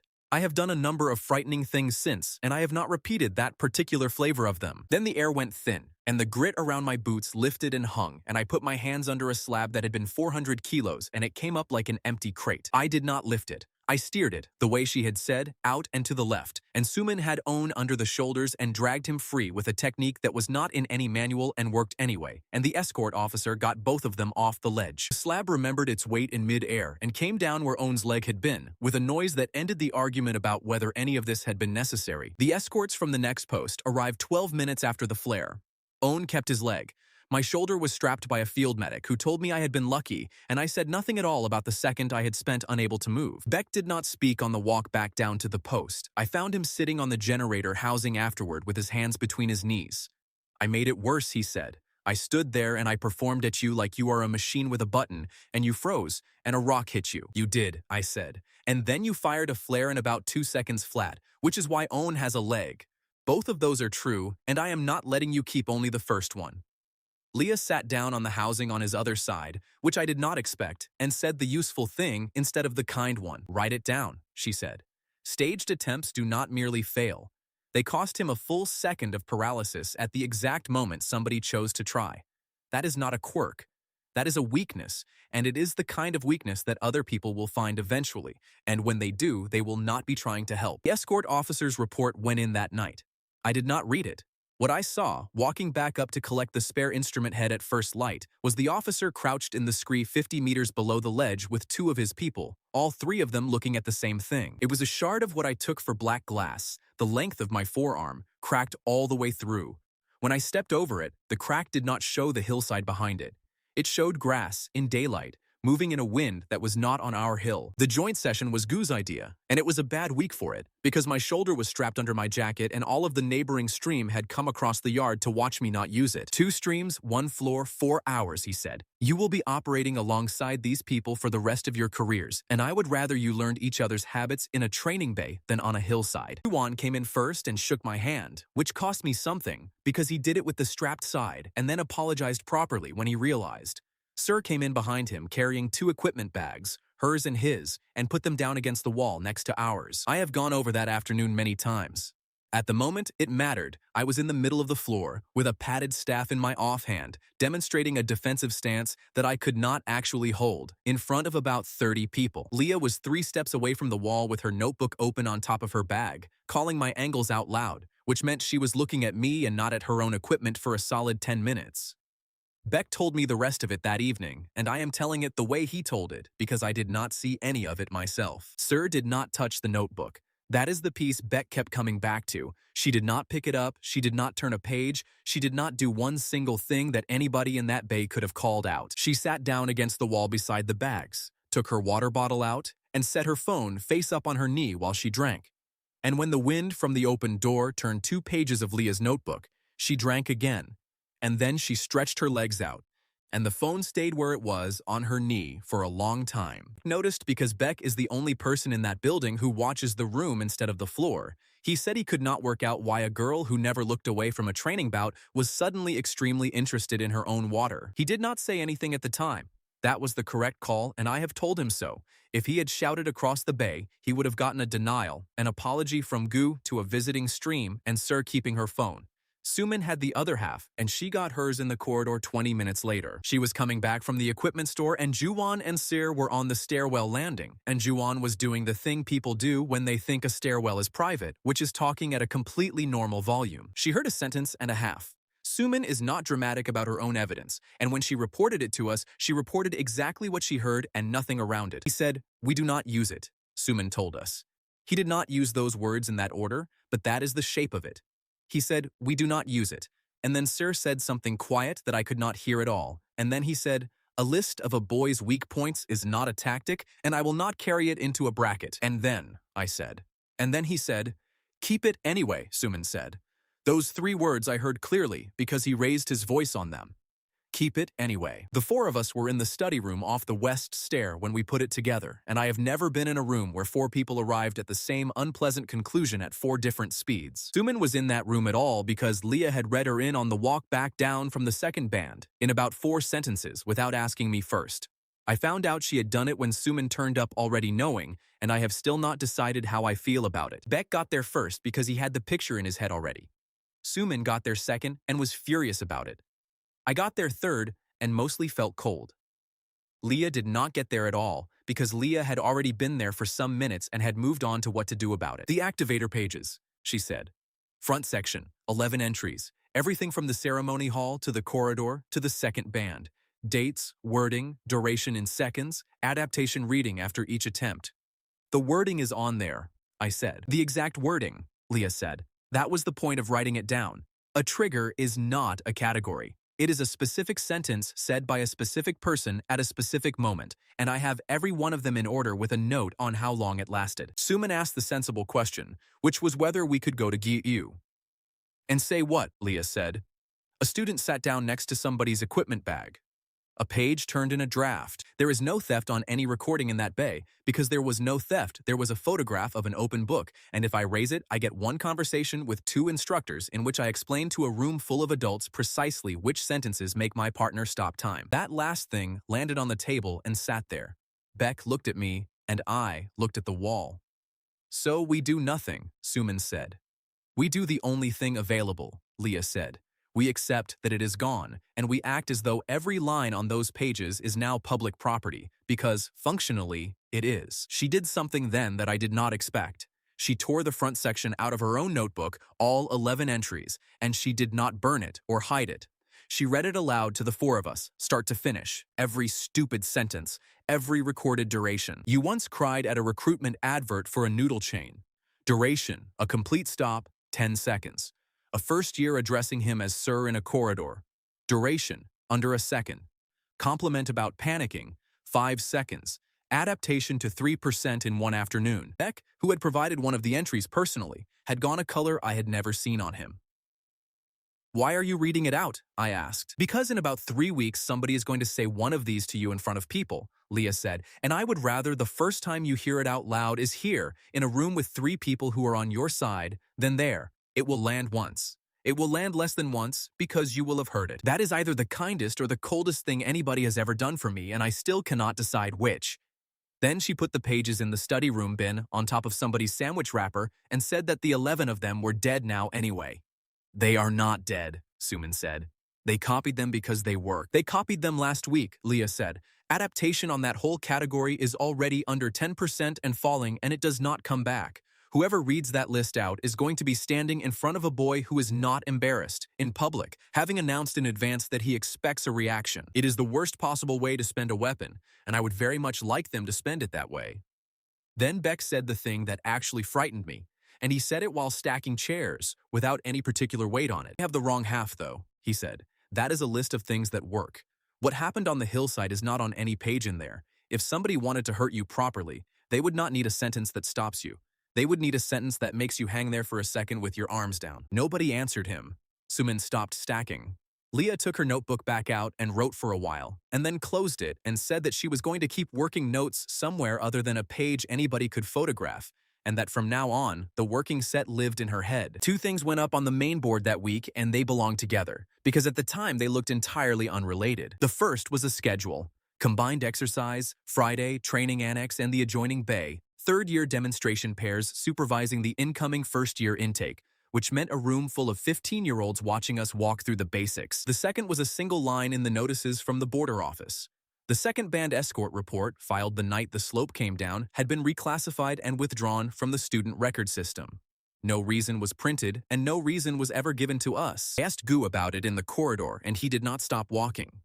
"Ask me on Monday," he said. And I said Monday was 4 days away, and he said yes, it was. There were 31 first years in the training annex on Friday morning, and the loudest thing in the building was Hana Yun's splint, which had come off that week and which she was showing to anybody who slowed down. "Third-year demonstration pairs at the near end," Gu said. "Intake along the wall, seated, and I mean seated. Nobody touches equipment that is not handed to them by a person whose name they know." Beck and I had the first slot, which meant walking a 15-year-old audience through a defensive stance with a strapped shoulder while my best friend narrated my failings for laughs. It was going extremely well. Suman was next up and had already told me she intended to be better at it than us. The lights went first. Not out, down, one long dim across the entire annex like a held breath, and every instructor in that room turned to look at the same wall. Who had the intake on their feet before the sound arrived? "Wall side, single file, out through the yard doors," he said, and he did not shout it, and 31 children moved because of how flatly he said it. The sound arrived. It came from the adjoining bay, and it was not an explosion, and it was not a crack. It was a long, tearing noise with no echo attached to it, as though a room next door had been opened along a seam. Then the connecting doors came off their runners, and something was standing in the annex that had not walked in. I had heard the briefing. I had seen the shard and the scree. Neither prepared me for the way a torn occupies a room, which is that it does not seem to be an animal in the space so much as a hole in the shape of one dark cracked glass, taller than a man, and through the splits in it you could see a hillside with the sun in the wrong quarter of the sky. It was by the doors. There was no crossing. It was at the equipment rack. That is all of it. There is no blur, no rush, no noise during. The room simply revises where the thing is, and your eyes accept the revision about half a second after your body has already gone cold. Who put himself between it and the intake line and told the third years to keep the children moving and not to engage under any circumstances. Two upperclassmen from the fourth year who had been supervising the far door went wide to flank it, and I do not think they had a plan beyond being adults in a room with children in it. Then it skipped again and got the geometry wrong, and everything that followed came out of that. It arrived inside the frame of the overhead gantry, half a meter above where it could actually fit, and the collision was enormous. The gantry took the entire weight of it sideways, and the support column at the north end sheared at the base with a noise like a bell being killed. The gantry came down across the near end of the annex. It missed the intake line and landed on the demonstration floor where the third years were, in sections, and the third section landed on Dojin. I knew it was him before I could see him because he swore once and then stopped, and the stopping was worse. The room went to pieces. First years screaming at the yard doors, an instructor shouting for a medic on a handset that was not answering, Beck dragging two children off the floor by their collars, Suman already at the gantry with her hands under the wrong end of it. Torn was on the far side of the fallen section, and it was skipping again, twice, 3 times, no pattern I could read, and every arrival put it closer to the crowd at the yard doors. And Dojin was under a steel section with his chest going, and I stood there for a second doing nothing at all, because I could not think of one single thing that a person with my ability could contribute to any of it. Then Mira screamed at me. She was 6 steps away with a first year under each arm, and her face had gone past fear into something that had no calculation left in it, and she screamed, "Do something, Theo! What are you even for?" It would be easy to make her the villain of that moment, and she was not. She was terrified, and she was holding 2 children. She said the truest thing she had ever said to me at the worst possible moment, and it was the same sentence that entire hall had been laughing at on the morning of the ceremony, and it went into the same place. "What are you even for?" In front of a room, while a boy I had eaten lunch with was being crushed. Shame and terror fused. I felt it arrive, that white point behind the ribs, the identical thing from the ceremony hall. And this time I did not flinch away from it or try to swallow it down. I stood in it on purpose. I let it be as bad as it actually was. The world stopped without a sound. There is no describing the silence properly. It is not quiet. Quiet is a thing rooms do. This is the total absence of anything arriving at your ears, and inside it my own heartbeat was the only event in the world. Dust hung. Mira stood with her mouth open around the end of my name. The torn was frozen mid-arrival by the equipment rack with the cracks in it showing grass moving in a wind, and the grass was frozen too, which I have thought about ever since. 10 seconds. I had 10 seconds and a room full of consequences, and I did not waste any of it on being frightened. The gantry section first. I got under the low end, at the pivot, where a fallen beam works like any other lever, and I moved it a hand's width and got Dojin's chest clear and then his hips, and then I dragged him by the shoulders across the demonstration floor to the wall, and it was like hauling a sandbag with a face. Then the rack. The torn was going to arrive somewhere, and I could not attack it, because striking at a body in the pause ends the pause, and I had learned that lesson off a printed card in front of a laughing hall on the 1st of the month, so I did not touch it. I built a wall in front of the thing instead. The equipment rack went over on its side across the aisle, the 2 loose gantry sections went across the rack, and I put the sparring crates in the gap underneath, and it took most of what I had left. Got back to the spot where Mira had screamed at me with about a second to spare, because standing somewhere else when time restarted would have raised questions I could not answer. The world came back. Sound arrived all at once, screaming, and the medic handset and Sumin still heaving at a beam that no longer had anybody underneath it. Dujin was against the wall, breathing badly and unconscious, and he had been unconscious since before I moved him. He never saw 1 second of it. That has mattered a great deal since. The torn came out of its skip into a rack, 2 beams and a stack of crates. It went through them eventually. It went through them slowly, and slowly was all Gu needed, and he did the thing none of us could have done, which was to be waiting at the exit of a blocked space with a service weapon and to fire it where the creature was going to be rather than where it was. Came apart like a window, the cracks in it filled with the hillside, and then with nothing at all. I had about 4 seconds of thinking I had gotten away with it. Then Lia was in front of me. She had come across the entire annex, and she was not looking at the rack or the beams or Gu. She was looking at my face. And she said my name once, and there was nothing in her voice that belonged to a girl running an experiment. "I thought you were under it," she said. "I counted the sections, and I counted the people, and the number was wrong, and I could not find you. That was not on any list. Nobody had planned it, nobody had performed it, and it went through me like the flare going up over the second band." 30 seconds had not passed since the first pause ended. The room stopped again, and it was a smaller, meaner thing. 2 seconds at the outside, and Lia was awake inside it with me because it had been her fear that did it. We did not use those 2 seconds for anything. There was nothing left to do with them. She stood there with her hand half raised, and I stood there bleeding from the nose onto the front of my own jacket. And then the world came back, and my knees went. She got a shoulder under my arm before I hit the floor. The medic thought it was a head strike from the gantry, and I let him think it. Dojin was carried out with a cracked pelvis and 3 ribs gone, and a prognosis the medic described as annoying rather than dangerous. 2 first years went out with cuts. Nobody died in that annex, and I have never once heard anybody say that out loud as though it were remarkable. What I heard instead, sitting against the wall with my head back and a cloth on my face, was Gu talking to the 2 fourth years by the fallen gantry, and one of them saying twice that he did not understand how the boy had gotten across the floor, and Gu saying nothing at all in reply. The notice came down from the dean's office before the annex had been swept. Dean Pack had not been in the building at the time and had already released a statement about it, which tells you what kind of statement it was. In light of Friday's incident, all field and practical clearances for students below D rank are suspended pending review. He gave a reason too, and he gave it in 1 sentence, and the sentence was that the Academy would not send children into danger it could see coming. The Academy infirmary keeps visiting hours on a card by the door, and nobody has ever obeyed them. So I went at 7 in the morning on Sunday when the corridor was empty and the tea urn was still cold. Dojin was propped up with a frame over his legs and a bowl of something gray in front of him, and he was in a foul mood, and I have rarely been so pleased to see anybody in a foul mood. "You," he said. "Good. Somebody explain this to me, because 3 separate people have now told me 3 separate versions, and my mother is arriving on Wednesday." "What have you been told?" I said. "That a gantry fell on me," Dojin said, "which I believe, because I was there for that. And that Sumin got it off me, which is where it stops making sense, because I have seen Sumin do the standing press, and she cannot lift a bench." I did not say anything.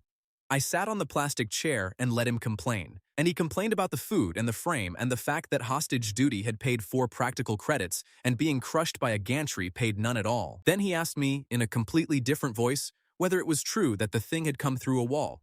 "Through the connecting doors," I said. "It came apart in about 40 seconds once Instructor Gu had it in a blocked space.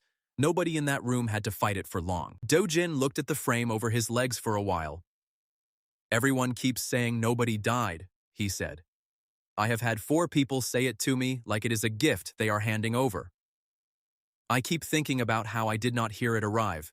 There was no noise, and then there was a floor on my chest." I stayed the better part of an hour. I refilled his water twice, and I went down to the machine on the 2nd floor because he wanted the salted crackers and not the sweet ones, and on the way back I stopped and read the ward board for something to do with my hands. That is where Mira was standing, in the doorway of the stair landing, and I have no idea how long she had been there. She did not come in. She looked at me, holding a packet of crackers for a boy who did not know he had anything to thank me for, and something happened behind her face that I did not have the equipment to read at the time. I said her name.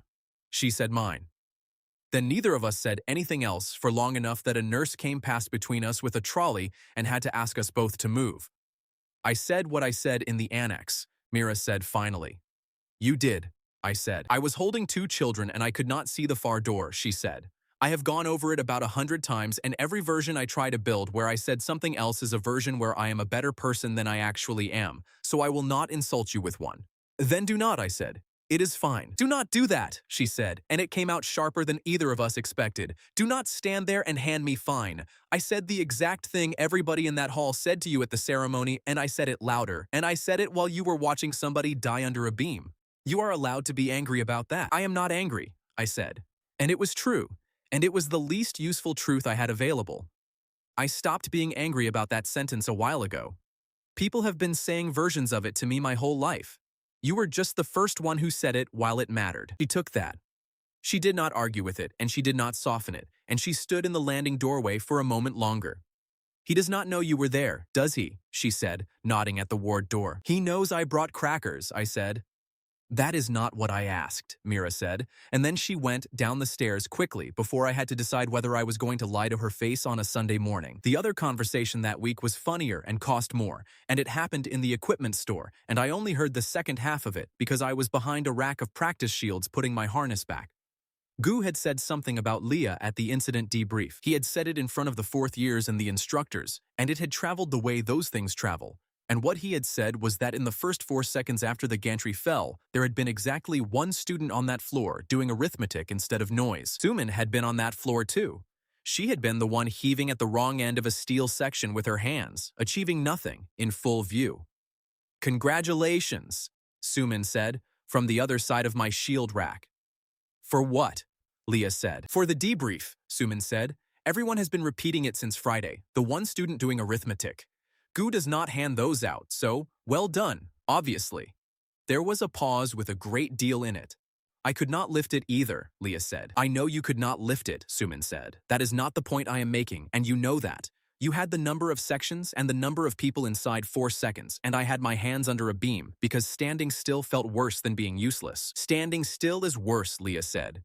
"Physically, it achieves the same amount, and it is much harder to live with afterward. I have never once managed it." And then Sumin said the thing she had come to say, and it came out of her sideways and armored and a few degrees off target, which is the only way it was ever going to come out of her at all. "You did not embarrass yourself," she said, "on Friday. I fully expected you to, when it stopped being a maze with a clock on it and started being an actual room with a monster in it, and you did not, and I have been irritated about that since Friday afternoon, so, there." "That is the strangest compliment I have ever been given," Lia said. "It is not a compliment," Sumin said. "It is a correction to a previous assessment. Do not make it a thing." I heard her leave. I stayed behind the shield rack for a full minute afterward, like a coward, and when I came out, Lia was standing there with her equipment bag over her shoulder and my badge pinned to the flap of it, looking at the door Suman had gone through. "She meant it," I said. "She meant it and she hated saying it," Lia said. "Those are the only ones worth anything. Write it down somewhere, Theo, because in about 2 months I am going to need to know exactly when she started." The physical bill for Friday came due over that weekend, and it was worse than anything the ability had cost me before. I slept 14 hours on Saturday and woke up feeling as though I had been dropped down a stairwell. The nosebleeds came back twice more, both times without warning, once in the corridor outside the lecture hall in front of about a dozen people. Lia had a handkerchief out of her bag before I had finished registering it, and she handed it over without a single word of comment, which is how I learned she had started carrying one. A doubled recovery is not in any manual, because the only person who has ever documented it is a girl with a notebook. What she had was 2 data points and a shape she did not like. "A complete stop costs you a few minutes," she said. "A second one inside half a minute is short, it costs you blood, and then the next full one is not a few minutes away. It is much further, and I do not know how much further because I refuse to test it on purpose." "So, do not test it on purpose," I said. "I was not proposing to," she said. "I'm telling you the shape of the fence, because some afternoon this year you are going to be standing in front of something, and you think you have one more in you. You will not. Not inside the first hour." We were still standing in that corridor when the assembly bell went off, out of schedule, on a Sunday evening, which had happened twice in my 3 years at that school, and both times had been about somebody dying. It was not about somebody dying. The screens on the east wall came up with the crest of the ranking commission on them, and a time, and a hall, and a single line underneath, and the line said that Dean Pack would address the full third-year intake in person on Monday morning regarding the future of practical clearance. Dean Pack spoke for 19 minutes on Monday morning, and I have never heard a man be so pleasant while taking so much away from so many people at once. He did not stand at the lectern. He stood in front of it with his hands loose, in a hall with the entire third year in it and the fourth years standing along the back wall, and he began by thanking Instructor Gu for his conduct in the annex. And the thanks were entirely sincere, which was the first trap. He described Friday accurately. A tier opened in a bay adjoining a room containing 31 first years. A student was crushed. 2 more were cut. An instructor put himself between a torn and a line of children and dealt with it alone because nobody else in that room was qualified to. Nobody in that hall could argue with a word of it. That was the point of saying it. Then he said that the academy had been operating for 20 years on a clearance framework written when breaches happened at the wall and not in the building, and that he intended to correct that. And he said it in the tone of a man volunteering to fix a leaking roof. "All practical clearance for students rated below D," he said, "is suspended. Field placement, live bay exercise, exam participation involving hostile contact. Those students will continue in theory, conditioning, and support roles pending individual review by the commission." The hall did the arithmetic out loud, which is a sound I hope not to hear again. 19 names. 19 students in our year. And not one of them was standing where I was standing, and every single one of them turned around to look at me. It would be easy to tell it as though I were the only one hurt, and that is not what happened. Yoon-seok is rated E and finds water underground, which is a joke in a training bay and is not a joke on a survey line. Bora is rated F and remembers every face she has ever seen, which nobody has ever found a use for and which is not nothing. Both of them had signed the same practical track as me. Both of them were now on a theory track with a review date, and everybody in that hall knew what a review date does, which is that it moves. Gu did not wait to be recognized. He said from the side of the hall that he wished to raise an operational objection. Pak turned toward him with every appearance of gladness. "Please," he said. "2 of the students in that annex on Friday moved children off a floor while a torn was skipping across it," Gu said. "One of them is rated D and one is rated F. Under this framework, you keep the first and you lose the second, and the difference between them on that floor was nothing at all, which means that when it happens again, the room will hold fewer people who have ever seen it happen before." "That is an argument for training," Pak said, "not for exposure. Instructor, I have read your annex report twice. It is the best document in the building, and I do not dispute a line of it. Then do not build a policy that contradicts it," Gu said. "I am building a policy that survives an inquest," Pak said, and he said it kindly, and that was the sentence that ended the exchange, because every adult in that hall understood it, and nobody could say so. He let it sit for a moment. Then he came back to us, and to me specifically, without once using my name. "There is a column on the field incident form," he said. "It has been on the form for 11 years. Low-rank field notation. It exists so that when something goes wrong, the commission can see at a glance who was present who should not have been." I felt the red stamp in my pocket from 3 weeks earlier as though it had gotten warm. In the past month, Pak said, that column has been used twice on this year's cohort. A slope failure on the second band with a technician injured. A gantry collapse in the annex with a student hospitalized. In 11 years, that column had been filled in 3 times total. I am not accusing anybody of anything. I am telling you what a pattern looks like on paper. Lia stood up. She did not ask permission, and she did not raise her hand. She stood up in the 4th row with her notebook shut, which I had learned meant she had no intention of consulting it. Technician on the second band was injured because he walked past a marker against a direct instruction, she said. The slope came down because a gravitational anomaly had been drifting across it for 3 weeks, and the Post reported that noise for 22 days without a response. Neither of those facts is a rank. The hall made a noise when she stood up. Pak did not. Miss Son, he said, you are the most valuable student in this academy, and I say that in front of everyone. Tell me the second half of your own sentence. I do not follow, Lia said. The technician kept his leg, Pak said. I have read that report as well, or rather I read it before it was withdrawn from the student system, which is a separate conversation. He kept his leg because a slab weighing 400 kilos went the wrong way at a convenient moment, and the account of how that happened is not in the report in any form I can put in front of a commission. Nobody breathed anywhere near me. You are a person who deals in evidence, Pak said. So am I. When you can put in front of me an account of these events that does not have a hole in the middle of it, bring it and I will read every page. Until then, I have 2 injured adults, 1 hospitalized student, a column on a form, and 19 families who are entitled to a chairman who acts on what he can prove. Then he thanked us for our attention and left the stage. And it was, and I say this with no admiration, an extremely good piece of work. Kay was standing at the end of the front row, through all of it. He had not been asked to speak, and he did not speak. What he did was stand there in the front row of a hall while a man made 19 students into a liability, and he looked at the floor, and he did not look at the floor the way a bored person does. Mira was 2 rows behind him. She watched the back of his head for the entire 19 minutes. I know because I was watching her watch it. The hall emptied slowly. Bora caught up with me in the corridor and asked me, without any accusation in it at all, whether I thought the review dates were real. I do not know, I said. My brother went to civilian track after a review, she said. They told him 3 months. It was 3 months and then it was another review, and he sells insurance now and he is fine and he does not come to the house on hunter days. Yoon Seok said nothing to anybody. He went out through the yard doors and sat on the wall by the equipment store for most of the afternoon, and Beck, who noticed his rooms, took him a drink and sat with him and did not report a word of it to me afterward. Sumin found us on the stairs and she was white with a rage that had nowhere to go. He used your slope, she said. He used the slope and the technician, and he did it while thanking Gu, and I was standing there thinking he sounded reasonable, and I was in the room and I know what happened. That is the trick, Lia said. He has not said one false thing this morning. He has arranged true things in an order. So we unarrange them, Sumin said. With what? Lia said. And for the first time since the ceremony hall, I heard something in her voice that was not certainty. He asked for an account without a hole in it. The hole in the middle of every one of these events is Theo. And the moment we fill it, we are 2 students claiming that an F rank stops time, with no recording, no witness who saw anything, and a chairman who has spent 19 minutes establishing that we have a motive to invent exactly that. We were still standing on that stairwell when Gu came down it and stopped 1 step above us, and I remembered, with a jolt, what day of the week it was. You told me to ask you on Monday, I said. I did, Gu said. The escort report was withdrawn from the student system at the request of the chairman's office on the grounds of ongoing review. That is the answer, and it is the entire answer, and I do not have a better one for you.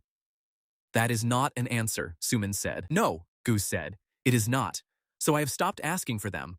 I have been going to offices for 3 weeks with an objection and a concern and a quiet word, and this morning I stood in a hall and got thanked for my conduct, and 19 of you got a review date out of it. He came down the last step and told us what he intended to do, and he told us plainly, and without asking any of us to agree to it. I am opening a formal file, he said. Tower gallery footage, annex recordings, the second band report while I can still get a copy, statements from anybody who was in either room and is prepared to sign their name under one. It goes to the full commission and it goes with my name on the front of it, and after that, it is a document and not a favor, and a document has to be answered. Gu ran his file out of the equipment office behind the annex, which had a door that locked, a kettle, and no window facing the main building, and I do not believe for 1 second that any of that was an accident. Sumin had the statements. Beck had the people.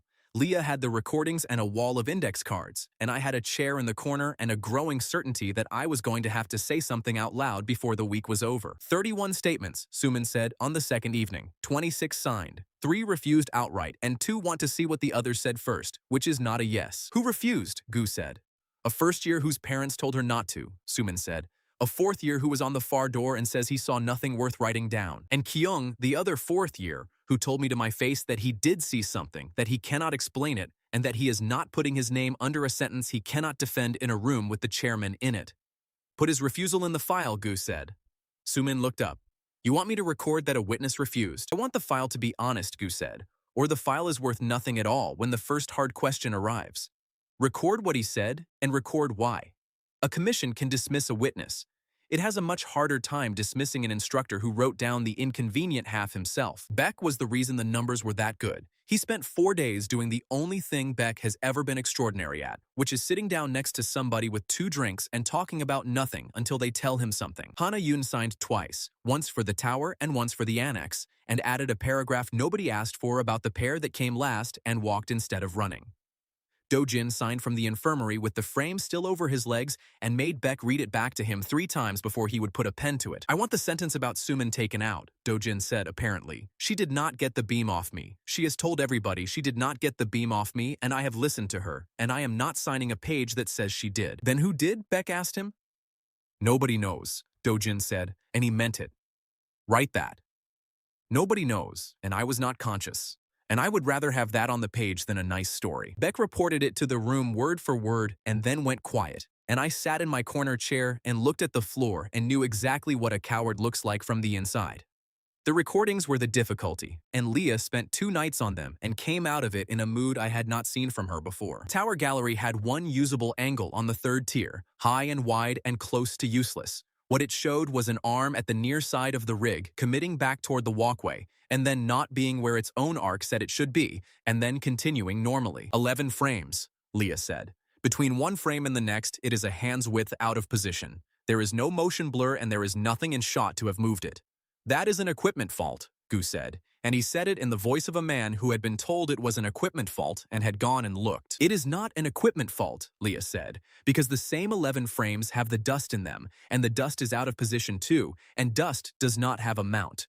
The annex recording was worse and better. Worse because the ceiling camera had been on the gantry and went down with it. Better because a first year's phone had been running the entire time from the wall line, sideways, badly, and on it you can watch a steel section move about a hand's width with nobody within 4 meters of it, and then a boy who was standing by the wall is suddenly at the wall in a slightly different place. And the clocks, Lia said, laying the last card down. Ceremony hall, 1st of the month. Every timepiece in that hall ran 10 seconds behind the building for the rest of that day.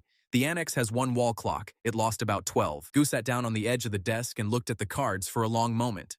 Then he asked me the question directly, for the 3rd time in 5 weeks, and this time he asked it properly. Han, he said, and he asked it properly this time. On the 3rd tier, did you touch that arm? Everybody in that room went completely still. Beck looked at the kettle. Suman looked at me. Lia did not tell me what to say, which I have never stopped being grateful for.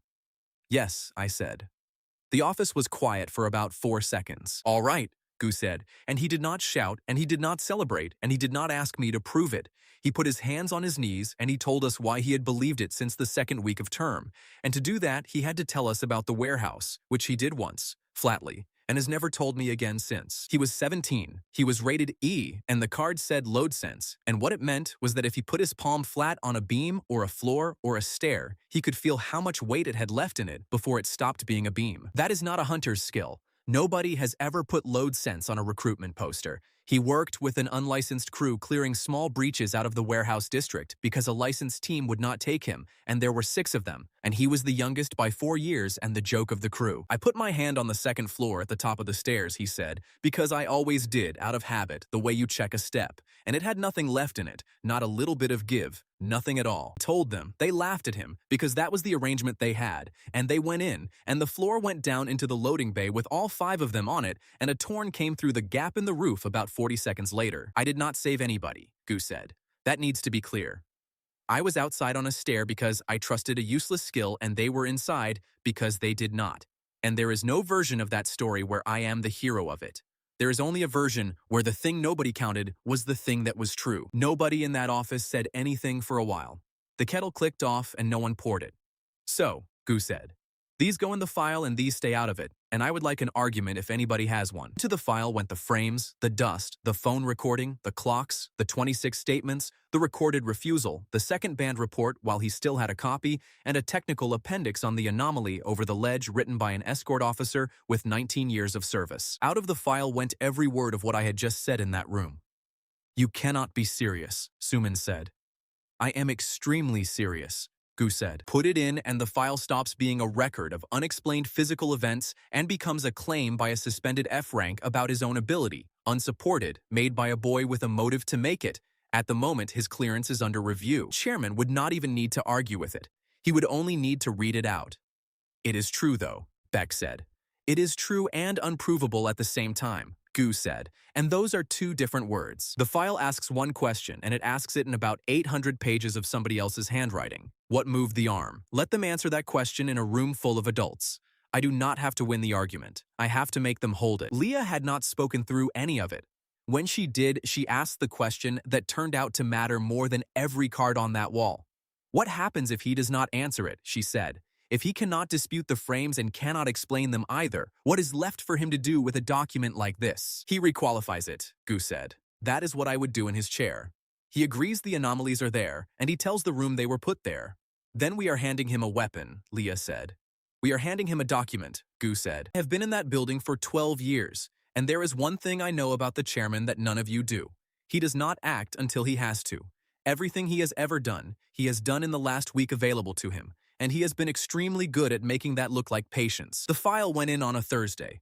Gu carried it himself in 2 boxes across the main courtyard in the rain, in front of half the school, and I have wondered since whether he chose the weather or only the hour. The commission clerk logged it, stamped it, and issued a reference number, and the reference number came back to Gu's handset in under a minute, which he told us later was the only moment in the entire affair that genuinely surprised him. The response took 9 days, and it came in 2 envelopes.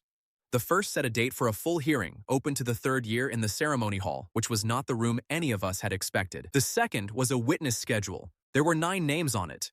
Gu, Lia, me, Sumin, Beck, the escort officer, Kyung, the 4th year, who had refused to sign, technician On, attending by written statement, and at the bottom, under the heading of character and context, Jae Hyuk. Summons came on academy notepaper with a printed time on it, 9:40 on Tuesday. Chairman's office, procedural interview, attendance recorded. Lia read it twice and said the interesting word was procedural. He is allowed to interview witnesses in advance, she said. It is in the hearing rules, and it is there for a good reason, which is that a commission should not hear a story for the first time in a room with 200 people in it. So it is normal, I said. It is normal, she said. He is also allowed to do it in whatever order he likes, and he has put you at 9:40 and Jay at 10, back-to-back in a corridor with 1 bench in it. The chairman's office is on the 4th floor at the end of a carpeted corridor, which is the only carpet in that building, and the carpet, I have decided since, does most of the work. You cannot hear your own feet. You arrive at the door already quieter than you were. Jay was on the bench. He had gotten there 20 minutes early for a 10 o'clock appointment, which told me everything about the state of him before either of us said a word. He stood up when I came round the corner. Then he sat down again, and then he said my name, and it was the first time he had said it to my face since the first week of term. You are at 9:40, he said. I am, I said. He looked at the door. Then he asked me the question he had come there 20 minutes early to avoid asking anybody, and he asked it fast, the way he does when he is not sure of himself, and the words fell over each other on the way out. At the ceremony, he said, when the arm came round at Mira. Do you remember where I was standing before it happened? Because I have been trying to remember for 5 weeks, and I cannot get it to sit still. You were by the scanner platform, I said. About 9 meters from her. 9 meters, he said. About 9, I said. It might have been 8. He nodded a few times, at nothing. I could not run 9 meters in that time, he said, quietly, and he did not say it to me. Then he looked up, and the shutter came down across his face, and he said, in a completely different voice, that memory was unreliable in a crisis and that everybody knew it was. Clerk called my name. I went in. I have replayed the 4 minutes in that anteroom more often than the hour that followed it, because in that anteroom, he was one honest sentence away from the rest of it going differently. Dean Pack's office has a window that looks north, and you can see the rift from his desk, which he has arranged so that a visitor sits with their back to it. He came round the desk to shake my hand. He asked after my shoulder by name, the specific joint, and he had read the medical note, and he was pleased that the strapping had come off early. Then he sat down and told me that the file instructor Gu had submitted was the most serious document to reach his commission in 9 years, and that he had read every page of it himself, twice in his own time. You are going to tell me it is wrong, I said. I am going to tell you it is excellent, Pak said. That is what makes it serious. Nobody in this building can explain 11 frames of that tower recording, and I have had 2 engineers and a maintenance chief look at them. They cannot explain the dust either. I said nothing because Lia had told me to say nothing 4 separate times on the walk over. Let me put my difficulty in front of you, he said, and he did it without any performance at all. I believe that a slab of stone went the wrong way on a hillside, and a technician kept his leg because of it. I believe something moved a gantry arm in my annex. I believe you were in both rooms. What I do not have, and what nobody on that commission will ever have, is one single account of how that can be tested by a person who was not there. Then say that at the hearing, I said. I intend to, Pak said. And once I have said it, the rest follows on its own. The commission finds the events unexplained. Unexplained events attached to the people standing nearest them. And there are 19 students in your year on a review date. And every one of those reviews lands on a desk in a building that has just spent a public afternoon being unable to explain what happens when low-rated students are in the room. That is not their fault, I said. It is not, he agreed, and it is not yours either. I have never said that it was, and I never will. You have, however, been asked by an instructor I respect enormously to stand up in front of 200 people and be the unexplained thing, and nobody has sat you down and told you what that costs the other 18. I did not have an answer, and that is worth admitting, because it is the only conversation in this entire affair where I walked out having lost. There is a version of Tuesday, he said, where you send a written statement rather than a peer, where the hearing turns on the instructor's evidence and not on a student's person, and where in 8 weeks I sign 19 reviews in one afternoon and none of them is complicated. I am not offering you that. I am describing it. You will do what you think is right, and I will not think worse of you for it either way. He stood up and shook my hand again at the door. He wished me luck with the coronation trials, and he meant it. And the appalling thing is that I think all of it was sincere, every word, right down to the sentence that was designed to take my legs out. The clerk kept me in the anteroom for 6 or 7 minutes afterward, stamping a form and asking me to confirm my student number twice. Jay had already gone in. The inner door is heavy and the carpet is thick, and I heard almost nothing, which matters, because almost nothing is not the same as nothing. I heard the chairman's voice, level and warm, for a long stretch without a break in it. I heard Jay answer twice, both times short. Near the end, I heard one full sentence come through the door clearly, because Pak had walked toward it while speaking, and the sentence was, "Your father has never once had to wonder whether the story was his." The door opened about a minute later. Jay came out gray, and he did not see me at all, and he walked into the corner of the clerk's desk with his hip on the way past, and did not react to it. Mira was waiting at the bottom of the stairs. I came down behind him at a distance I told myself was accidental. "What did he want?" she said. "Nothing," Jay said, without slowing down. "Procedure. They interview everyone." "They interviewed you for 40 minutes, Mira said. "They had Theo in for 20. "What did he want?" "He wants to know what I saw," Jay said, and his voice went up. Which is a reasonable thing for a chairman to want to know before a hearing, and I told him what I saw, and I do not understand why everyone in this school has started asking me questions in that specific tone. "Then tell me what you saw," Mira said to him. "I have told you what I saw," he said. "I have told you 4 times. "You have told me the story," Mira said. "You have told the second years the story, and you have told the broadcast crew the story, and I have heard it enough times to say it along with you. I am asking you what you saw. Those are different questions, and you know that they are, because you have never once in 5 weeks answered the second one." Jay looked at her, and there was a moment there, a real one, where his mouth opened and something honest was on the way out of it. Then 2 fourth-years came down the stairs behind me talking about the hearing, and Jay heard them, and the moment closed, like a shutter. "I have a session," he said. "I am not doing this in a stairwell." He went. Mira stood there with her hand on the rail.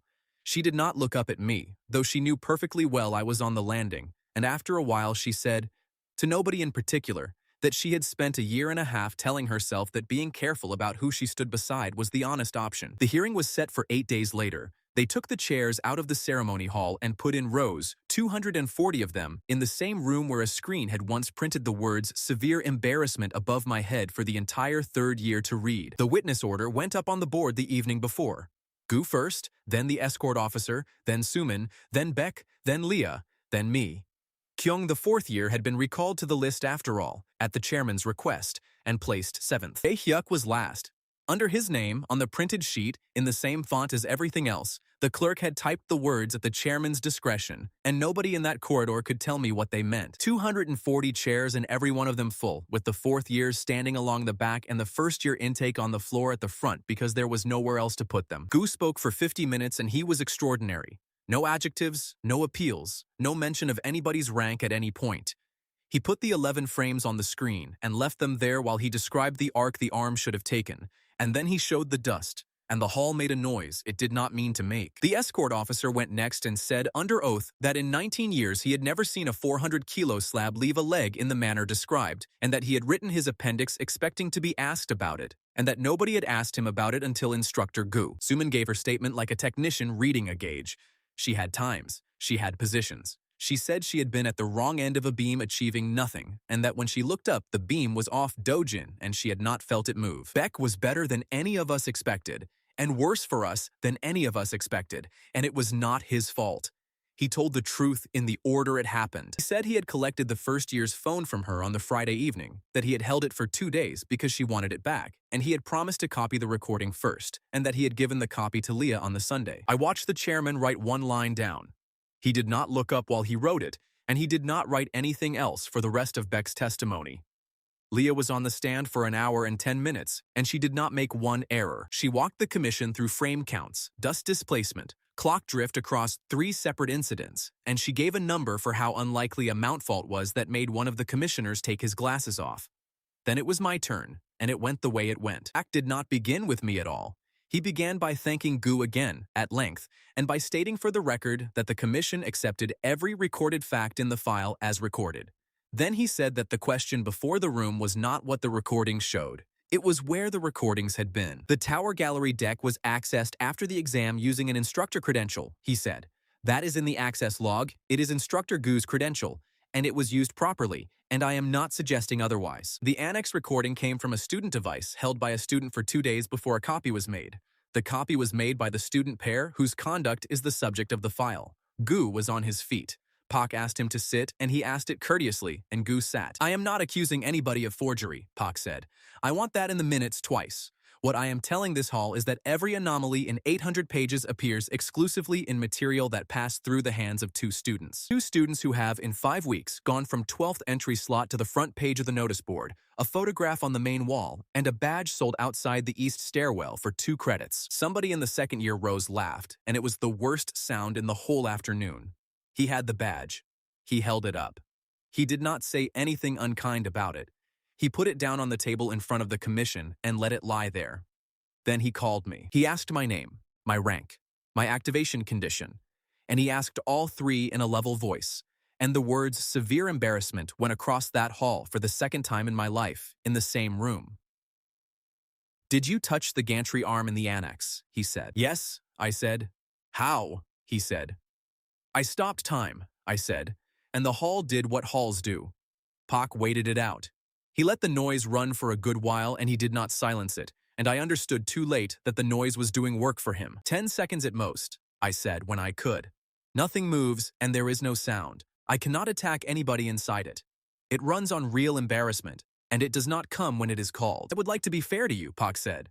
And the fairest thing available to me is to give you the opportunity that no witness in this hall has ever been given. Show us. Gu said no, once. Loudly. The chairman said that the request was voluntary, that the witness could decline, that a declination would be recorded as a declination and nothing more, and that he was asking because he genuinely did not wish to find against a student without offering him the one thing that would settle it. I said yes. Of course I said yes. 240 chairs and a boy who had been laughed at in that room already, and the only card I had was a card that did not answer to me, and I picked it up anyway. Gave me a chair on the floor of the hall. They gave me a minute, and then another minute, because Pak insisted the clerk offer me a second one. Nothing happened. I stood in the exact place where the scanner had printed my condition above my head, in front of everybody I had ever known, and I tried to be embarrassed on purpose, which is like trying to be surprised on purpose. Every second made the room quieter, and every quiet second made it more impossible. Then somebody in the 4th row said, not loudly, that this was the most embarrassing thing they had ever seen, and about a dozen people laughed. And my ability did the thing it does when somebody performs at it. It hung. My hands went heavy and my legs stopped answering, and I stood there for 1 full second, in front of 200 people, unable to move at all. Chairman asked whether I was unwell. He asked it with real concern in his voice, and he had a clerk bring me water, and the minutes of that hearing record that the witness appeared briefly unwell and was offered a chair, and that is the sentence that went around the school by dinner. Kyung came after me, and he did what he had said he would do, and I have never blamed him for it. He said he had been on the far door. He said he saw the boy by the wall, and then saw him in a slightly different position and could not account for the interval. He said he could not defend that account and would not pretend to. Then Pak called Jay, and the hall leaned in, and I watched a man who had been my classmate for 3 years walk to the front of a room with his shoulders set like his father's in the recruitment posters. Pak asked him 3 easy questions first: where he had been standing at the ceremony, what he remembered of the beam, whether he had struck the golem's arm. Jay answered the first 2 and hesitated on the third, and Pak did not press him on it, which I did not understand until later. Then Pak said, "I am going to ask you the only question that matters, and I would like you to take your time with it. In your own honest recollection, did you cross the floor to Miss Kwan before the beam landed?" Jay said, "I am not sure what I saw." He said it quietly. He said it into a hall that had gone completely silent, and everybody in that room heard all of it, and the effect of it needs stating precisely. He did not accuse me of anything. He did not claim the rescue. He simply declined to know, in a room where his knowing was the last thing that could have held Gu's file together. Pak thanked him. And then, because he is who he is, he asked one more question, gently, as though it had only just occurred to him. "Has anybody discussed the ceremony with you recently?" he said. Jay said yes. He said that Theo Han had asked him, in the anteroom outside the chairman's office 8 days ago, how far from Mira he had been standing, and that Theo had supplied him with the distance himself. It was true. Every word of it was true. He had asked me, and I had answered him, and the true version of it and the version that landed in that hall were 2 entirely different events. And the second one took about 11 seconds to say. Gu got up and told the commission what had actually happened in that anteroom in the version he had been told. Pak agreed at once that it was entirely possible. He said the commission had no reason to doubt the instructor's account, and that this was the difficulty the entire afternoon had been about, and he sat down. The finding was read at 6:10. The commission accepted the recordings as authentic. It found the anomalies unexplained. It found that the chain of custody of 2 of the 3 primary exhibits was insufficient to exclude the possibility of arrangement, and it recorded that possibility formally, which is a sentence that does not accuse anybody of anything and never stops following them. Clearance suspension for students below D rank was upheld. All 19 reviews were confirmed to proceed on schedule.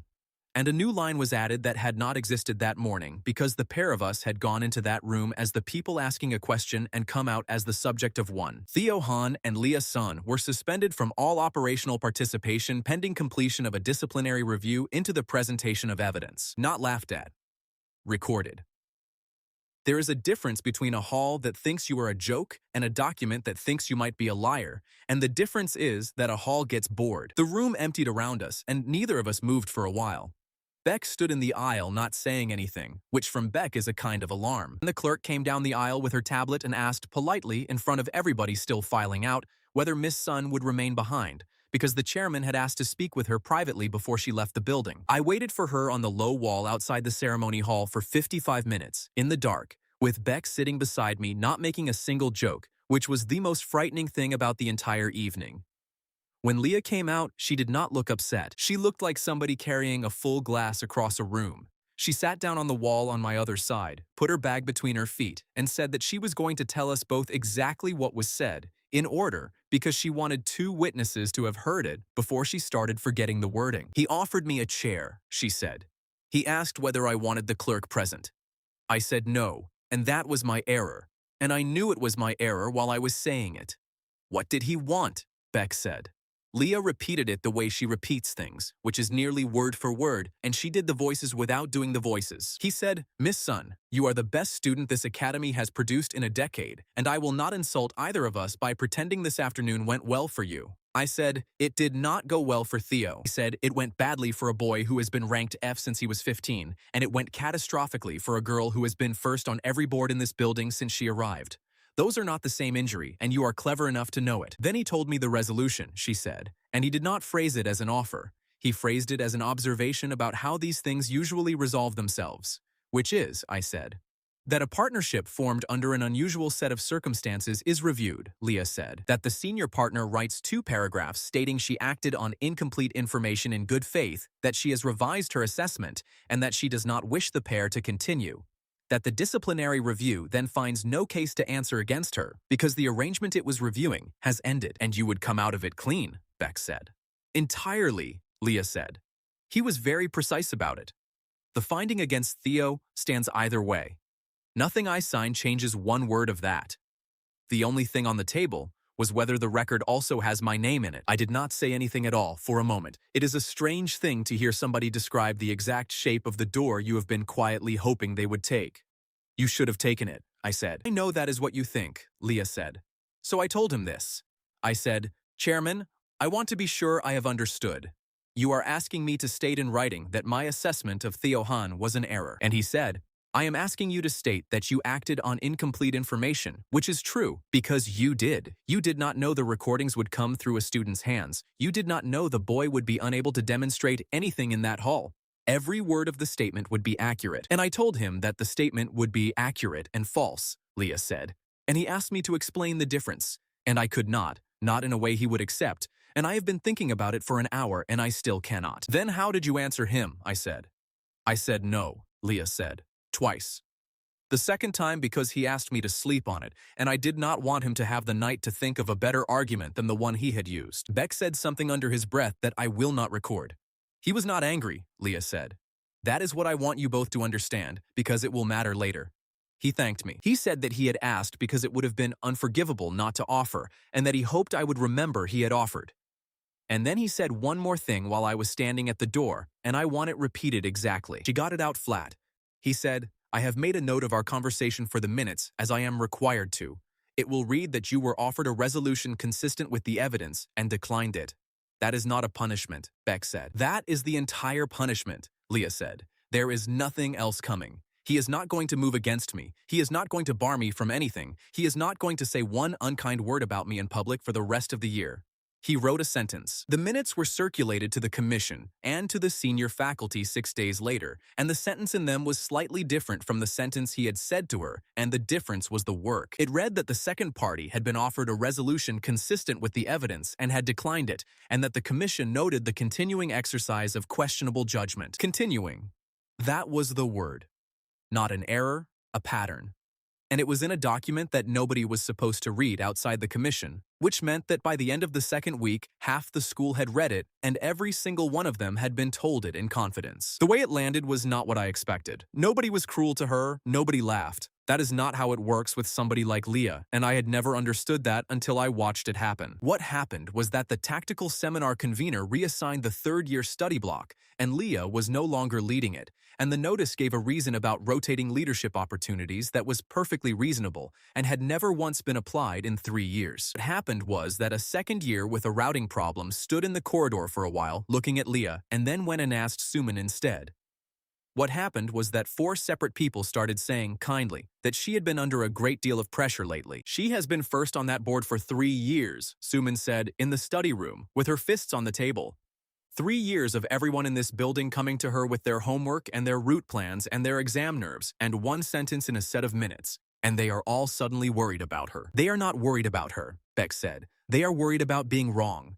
She was the person who was never wrong. So if she is wrong now, then everything she ever told them might be wrong too. And it is easier to be worried about her than to check. That is the most intelligent thing you have ever said, Suman told him.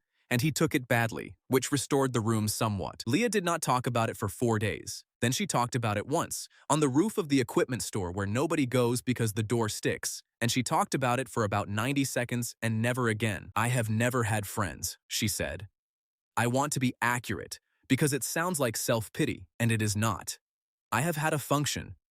People do not come near me, but they come to me. And the thing they come for is that I am right. You are still right, I said. I am still right, and it no longer counts, she said. That is all he took. And what I did not expect, what I am still struggling with, is how much of me was made out of that. I have been sitting up at night working out who I am to any of these people if I am simply a very clever girl with a questionable judgment, and I do not have an answer. You are the person who said no, I said. Nobody is going to write that down anywhere, Theo. I am going to remember it, I said, and it sounded thin even to me. Then I said the other thing, truer and more expensive. You are also the person who read 11 stupid sentences out loud in a study room, so that the first time somebody used them on me in public, it would land on ground you had already walked over. Nobody wrote that down either. She did not answer. We sat on the roof with the rift hanging over the north quarter, and after a while the door that sticks came open with the sound of somebody kicking it. Beck arrived with a tray. He had made tea in the equipment store kettle, and it was the worst tea produced in the history of the city of Kairos, gray, with something floating in it, and he had also made some kind of rice thing that had gone solid. He did not say anything funny. He did not say anything at all. He put the tray down between us, sat on the far side of it, poured 3 cups, and stayed there for an hour and a half while the light went off the hills. Lia drank the entire cup. That deserves recording too, because it was genuinely awful, and she drank all of it and set the cup down carefully afterward. Notice about coronation registration went up the following Monday. Pair entries open. Provisional list posted for the entire year to see. We were on it, 13th of 14 pairs, and beside our names, in the same font as everything else, the clerk had entered a single word and the word was reviewing. The theory track meets in a lecture room on the ground floor with a view of the yard so that 19 students can watch everybody else do practical work through a window, while a very decent instructor teaches them hazard classification. Bora sat next to me on the first morning and told me she had decided my face was going to be easier to look at up close. Then she asked me the question the entire room had been carrying for 12 days. And she asked it without any cruelty at all, which is the only reason I could answer it. Was it better before all of this? She said. Before what? I said. Before the file, she said. Before your instructor took 2 boxes across the courtyard in the rain. Because we were all on a review date in the spring anyway. Everyone knows the reviews were coming. And now we are on a review date attached to an afternoon where a chairman stood up and said the word arrangement 40 times. I do not know, I said. I have thought about it every night since, and I genuinely do not know. That is a better answer than the one I expected, Bora said, and went back to her notes. And that was all of it, and it sat on my chest for a week. Yunsuk did not speak to me at all. He did not do anything unkind either. He simply stopped being in rooms I was in, which is a thing people can do to you very quietly. Mira came to find me on the Thursday, in the yard, in front of a reasonable number of people, which I noticed because she had never once done anything in front of a reasonable number of people that she did not intend to be seen. I want to ask you something and I want you to answer it like it is not a trap, she said. Ask, I said. At the ceremony, she said, on the morning of it. Did you move me? Yes, I said. She nodded, slowly, as though she were checking an answer against one she had already written down. How far? She said. About 1.5 meters, I said. From under the arc to behind the platform edge. You were extremely difficult to move, if it helps. It does not help, she said, and something in her face let go a little anyway. Then she said, I have known since the hearing. I knew before the hearing. What I have been doing for 12 days is looking for a way to know it that does not require me to accept the rest of what it means. Which is, I said, that I stood in that hall and told a boy I would not fight beside him, and then I stood 8 steps away while he saved my life, and then I applauded somebody else for 4 weeks, she said. There is not a comfortable version of that sentence. I have been building them since the hearing and none of them stand up. I said something useless then about panic and about how everybody in that hall got it wrong. She did not take it. Do not be generous with me, she said. It is the one thing I cannot do anything with. Everybody in that hall got it wrong. I got it wrong out loud, twice, on purpose the first time. Then she told me she was going to go and ask Jay, and that she was telling me in advance because if she did not tell somebody in advance, she would find a reason not to do it. What follows is her account. She gave it to me 2 days later on the same stretch of yard, in the flat voice of somebody who has practiced getting through a thing without stopping, and I have no other source for any of it. She waited for him at the second floor practice bay because he books it alone on Fridays, and she went in and put the door on the latch so nobody could walk in on them, and she told him she wanted the ceremony from the start and that she was not leaving. He said, we have done this. She said, we have never done this properly. You have told me a story 4 times. I want the ceremony, all of it, from the start. You were over by the scanner platform. The arm came round at her. Then what happened? He answered that one at once, and he said, then I ran. She said, 9 meters. And he stopped, she said. He stood there with a practice staff in his hand, and he stopped talking for about 4 seconds, and he looked at me, and I have sat in classrooms with him since we were 15, and I have never seen him look at me like that. Then he said, and this is exact, Mira. I have run 9 meters in front of a stopwatch every week since I was 12. I know what it costs. I have known since the second day, and I have been trying to make it fit, and it does not fit. She said, so say it. And he said, it was not me. She told me that when she got to that sentence, out in the yard, she had to stop for a moment before she could get to the next one, and I did not fill the silence for her, which I think was the only useful thing I did in the entire affair. He said it. She said, it was not me. He got that far, and then he did not stop like somebody who has finished a sentence. He stopped like somebody who has heard a door open behind him. What did he say next? I asked. He said, I do not know what happened, Mira, and neither does anybody else. That is the entire finding of the commission. He said, unexplained means unexplained. He said, I did not claim anything. I have never once stood up and claimed anything. Other people said it, and I did not correct them, and that is not the same as lying. That is not what he had just said, I said. I know what he had just said, Mira said. I was standing there. It took him about 6 seconds to go from it was not me to a paragraph he had clearly practiced, and the paragraph was better constructed than anything he has said to me in a year. She asked him one more question, and it is the one I would not have thought to ask, and it is the reason I have never once been tempted to think of Mira as a person who chose badly and stayed choosing badly. She said, who told you to say unexplained means unexplained? And he said, nobody, she said. And then he put the staff back on the rack, and he said he had a session, which is the same sentence he used on me in the stairwell, and he went, and he left me standing in a bay he had booked for another 40 minutes. She did not cry telling me that. She looked at the yard for a while, and then she said the thing that I have thought about more than anything else in that entire year. I do not have any proof, she said. I have a boy who said 4 words and then took them back, in a room with nobody in it, with the door on the latch because I put it there. There is no version of that I can hand to anybody. I could stand up tomorrow in front of the entire year and say it, and it would be my word against his, and mine is not worth much at the moment either. Then do not hand it to anybody, I said. Keep it. I intend to, she said. I am telling you because you are the only person it was actually taken from, and because I would like exactly one person in this building to know that he got as far as it was not me in case he never gets that far again. I saw Jay that night. I was crossing the yard at about 11 and the lights were on in the second floor bay, which is against about 4 rules, and he was in there alone with a training golem set to the lowest tier. He was not training. He was hitting it. There is a difference, and anybody who has spent 3 years in that building can see it from a yard away, and he was hitting a machine that does not hit back at a setting for first years, over and over, badly, with his form falling apart. He stood in the dark and watched for about a minute, and I did not feel one single thing that I am proud of. Then, I went to bed. The other thing that happened that week arrived as a memorandum, and nobody read it properly, including me. The border office had moved a monitoring team to the ridge above the academy's north field, and the memorandum described it as a routine relocation of survey assets. Gu read it in the corridor with his thumb over the reference number and said one sentence about it, and the sentence was that the border office has never once relocated anything routinely in 12 years. The tear opened over the north field at 2:20 on a Wednesday afternoon, in daylight, 400 meters from a building containing 1,200 people. I was in the theory room.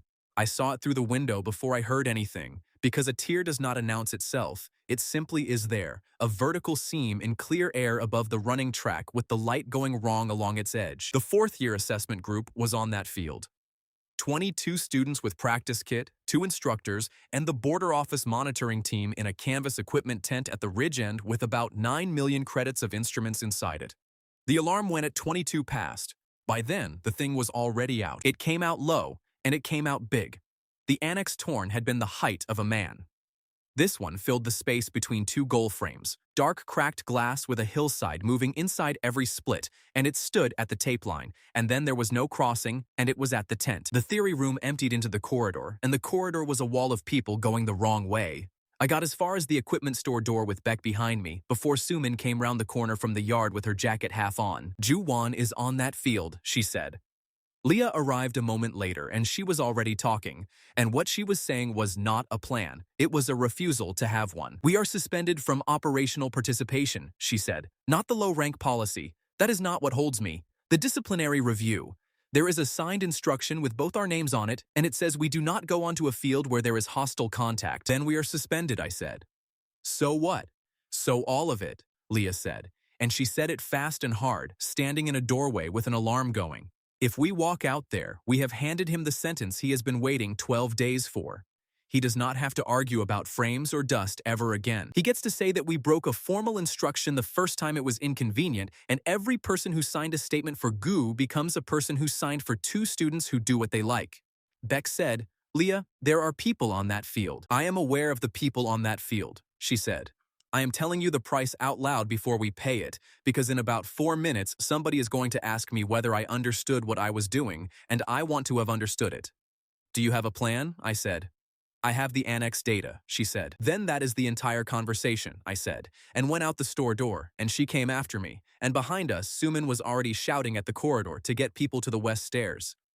What we saw from the touchline is the reason Juwon Kong and I have never had an argument since. He had put himself between the torn and the equipment tent. He was rated A, he was the strongest student in that year by a distance, and he did the thing his entire philosophy required of him, which was to close the distance and hit it as hard as a human being can hit anything. Strike was beautiful. I have watched the recording since, and it is genuinely beautiful, and it went through empty air, because the thing had already gone. He had put everything into it, and there was nothing at the end of it to stop him, and his own momentum took him off his feet and across the grass with his shoulder down. He went into the tent's guy lines and came up tangled with his ankle at an angle ankles do not go.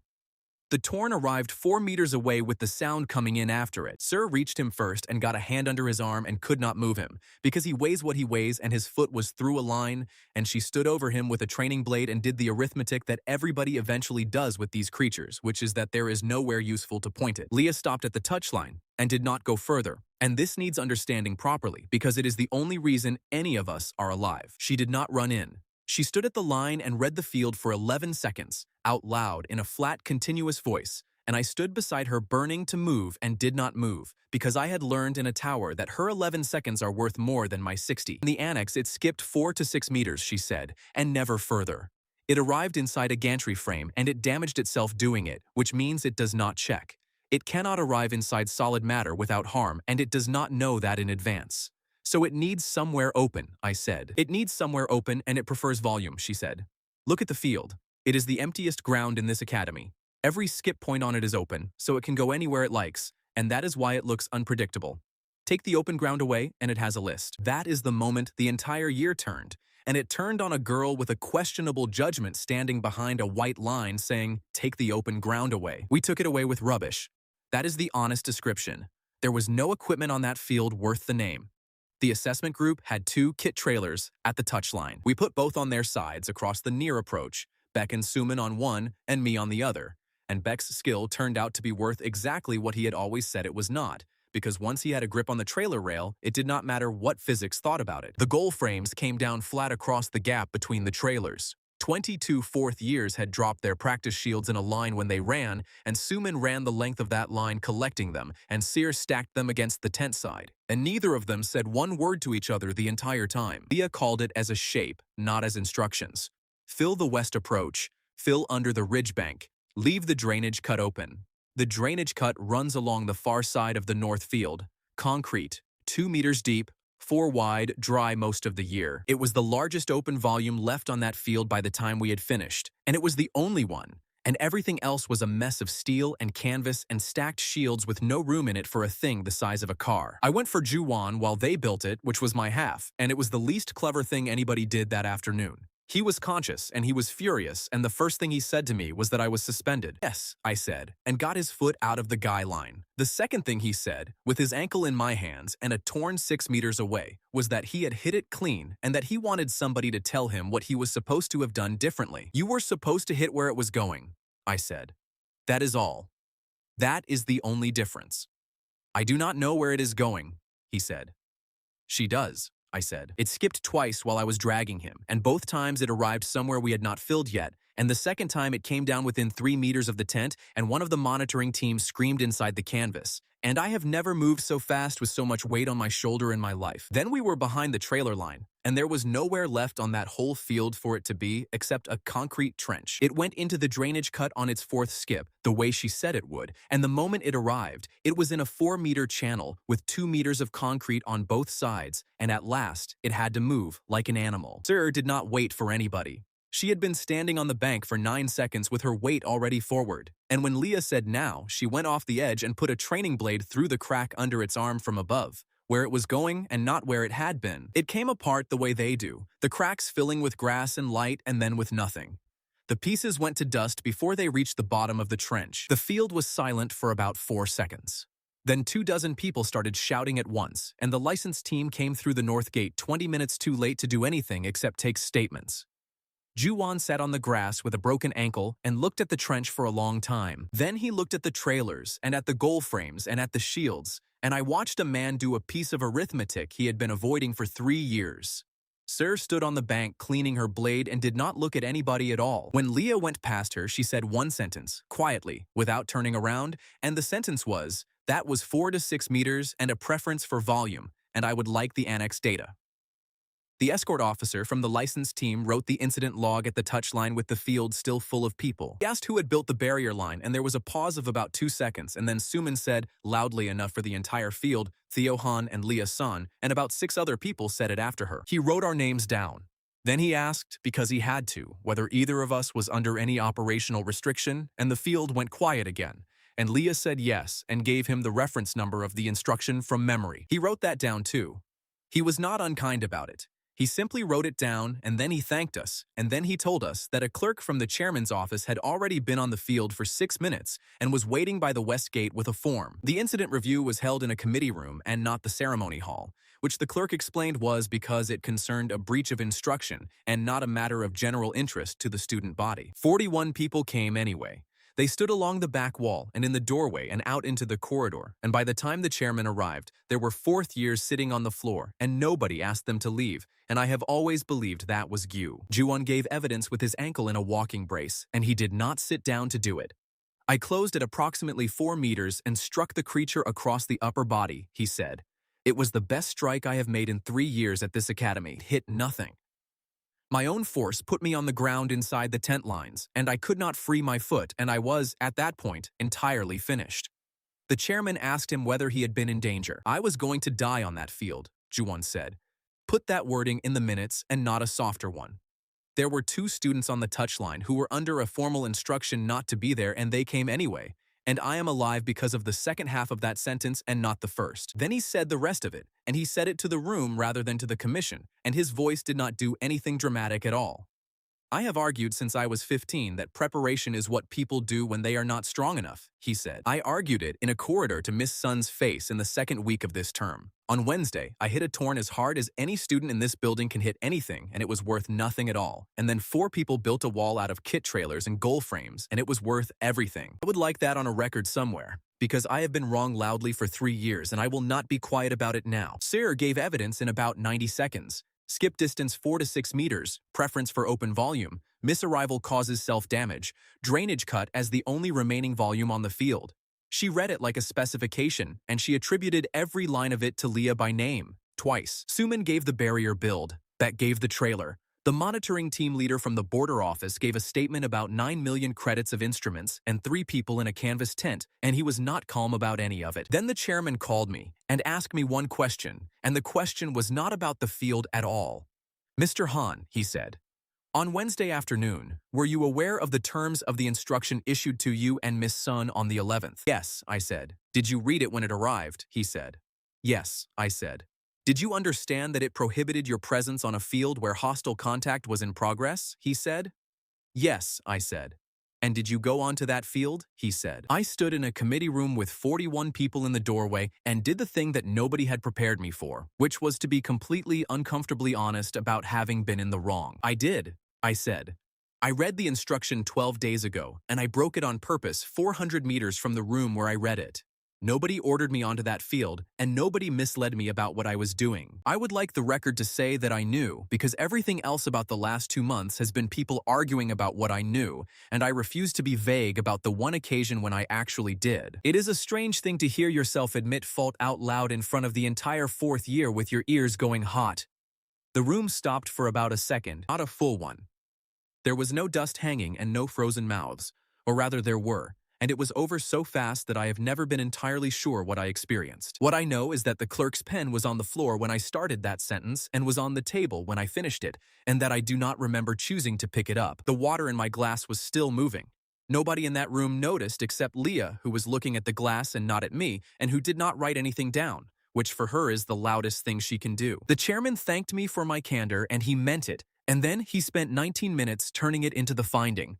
He did not deny one fact. That is the thing to understand about Dean Pak, because it would be easier to describe him as a man who lies. He accepted the strike, the tangle, the barrier line, the drainage cut, Sayre's blade, and every one of the 41 people in the doorway. Then he said that the academy's difficulty was not what had happened on the North Field. It was that 2 students, under a formal instruction, had assessed the situation and decided the instruction did not apply to them, and that if this commission recorded that as heroism, it would be issuing a general permission to every student in the building to make that assessment for themselves. Somebody near the door said, "They were right though." "They were right on Wednesday," Pak said, and he said it to the entire room without heat.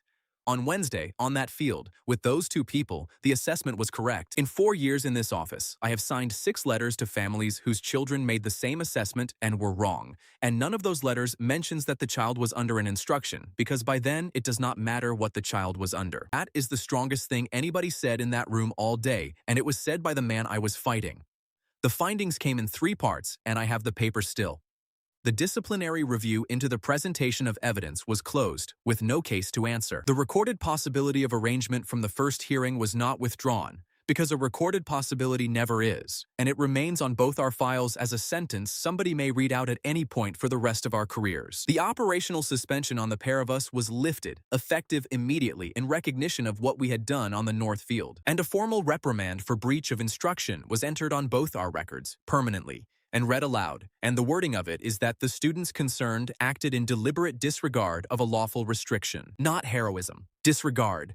Both true, both about the same 20 minutes, and the school got to keep whichever one it preferred, and I have watched people choose since, and it is about even. 19 reviews were not affected. He said that plainly at the end, without being asked, and Bora was standing in the doorway when he said it. Juwon caught me in the corridor afterward while the room was emptying, and he did it in a doorway with people going past, and he was not comfortable and he did not pretend to be. "Han," he said. "Yes," I said. "Thank you," he said. That was all of it. 4 words in a corridor from a boy who had spent 3 years telling anybody who would listen that people like me were a rounding error, and then he went to get his brace looked at, and neither of us has ever mentioned it since. Sir was more direct, in her own way. She found Lia at the notice board that evening, and Lia gave me the exchange afterward, almost word for word, the way she gives everything. Sir asked for the annex data properly, and Lia handed all of it over without conditions. Sir looked at the pages for a long moment and then said that she had photographed a notebook in a training bay in the autumn, and that she had not deleted the copy she made of it. "I know," Lia said. "I will not delete it now either," Sir said. "I am telling you that it exists because you have just handed me 9 pages of skip intervals, and I would rather owe you an honest debt than a quiet one." Last thing that went up that week was the coronation entry list, confirmed, printed, no provisional column on it anywhere. 14 pairs, Juwon and Sir at the top on their assessment scores, Sumin and her partner 4th, and 13th, where we had been on the provisional sheet, Theo Han and Lia Son, with the word reviewing gone from beside our names and nothing at all in its place. Beck asked Gu in the corridor how the chairman had let that through after everything, and Gu did not stop walking. What he said was that a man who has just told an entire academy that 2 students were correct on Wednesday cannot then remove them from a tournament on Thursday, and that this is the only kind of victory that institution has ever handed anybody. Then he stopped and came back 2 steps and said the rest of it to both of us. "Understand what you have got," he said.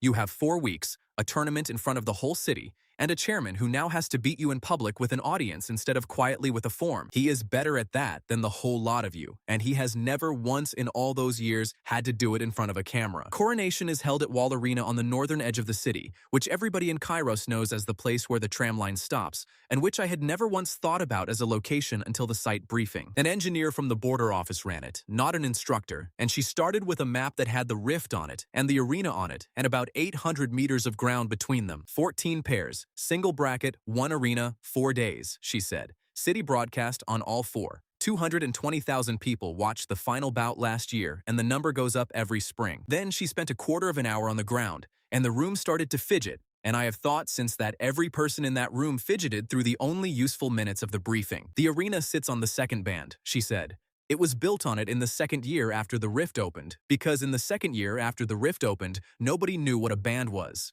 There are 17 monitoring points inside the perimeter, and 11 of them have been noisy since the autumn. Somebody asked what noisy meant. It means the instruments report activity with no event attached, she said. Micro-displacement, thermal drift, occasional weight anomalies. The same signature the second band post reported for 22 days before a slope came down on it in the autumn.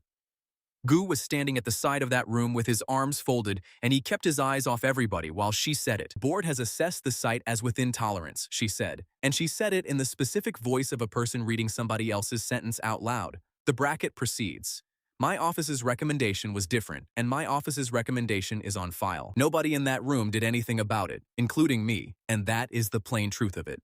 A woman told 14 pairs that a tournament was being held on unstable ground, and every one of us went straight back to worrying about the bracket. The bracket itself was cruel in a boring way. 13th seed meets 4th in the opening round, which put us against Suman, and every path out of our half of the draw ended at Juwon and Ser if both of us kept winning. Suman found us in the corridor within about 4 minutes of the sheet going up. "Do not go easy," she said. "If you go easy, I will know inside the first exchange and I will spend the rest of the year telling people about it." "Nobody has ever gone easy on you in your life," Lia said. "I am aware," Suman said.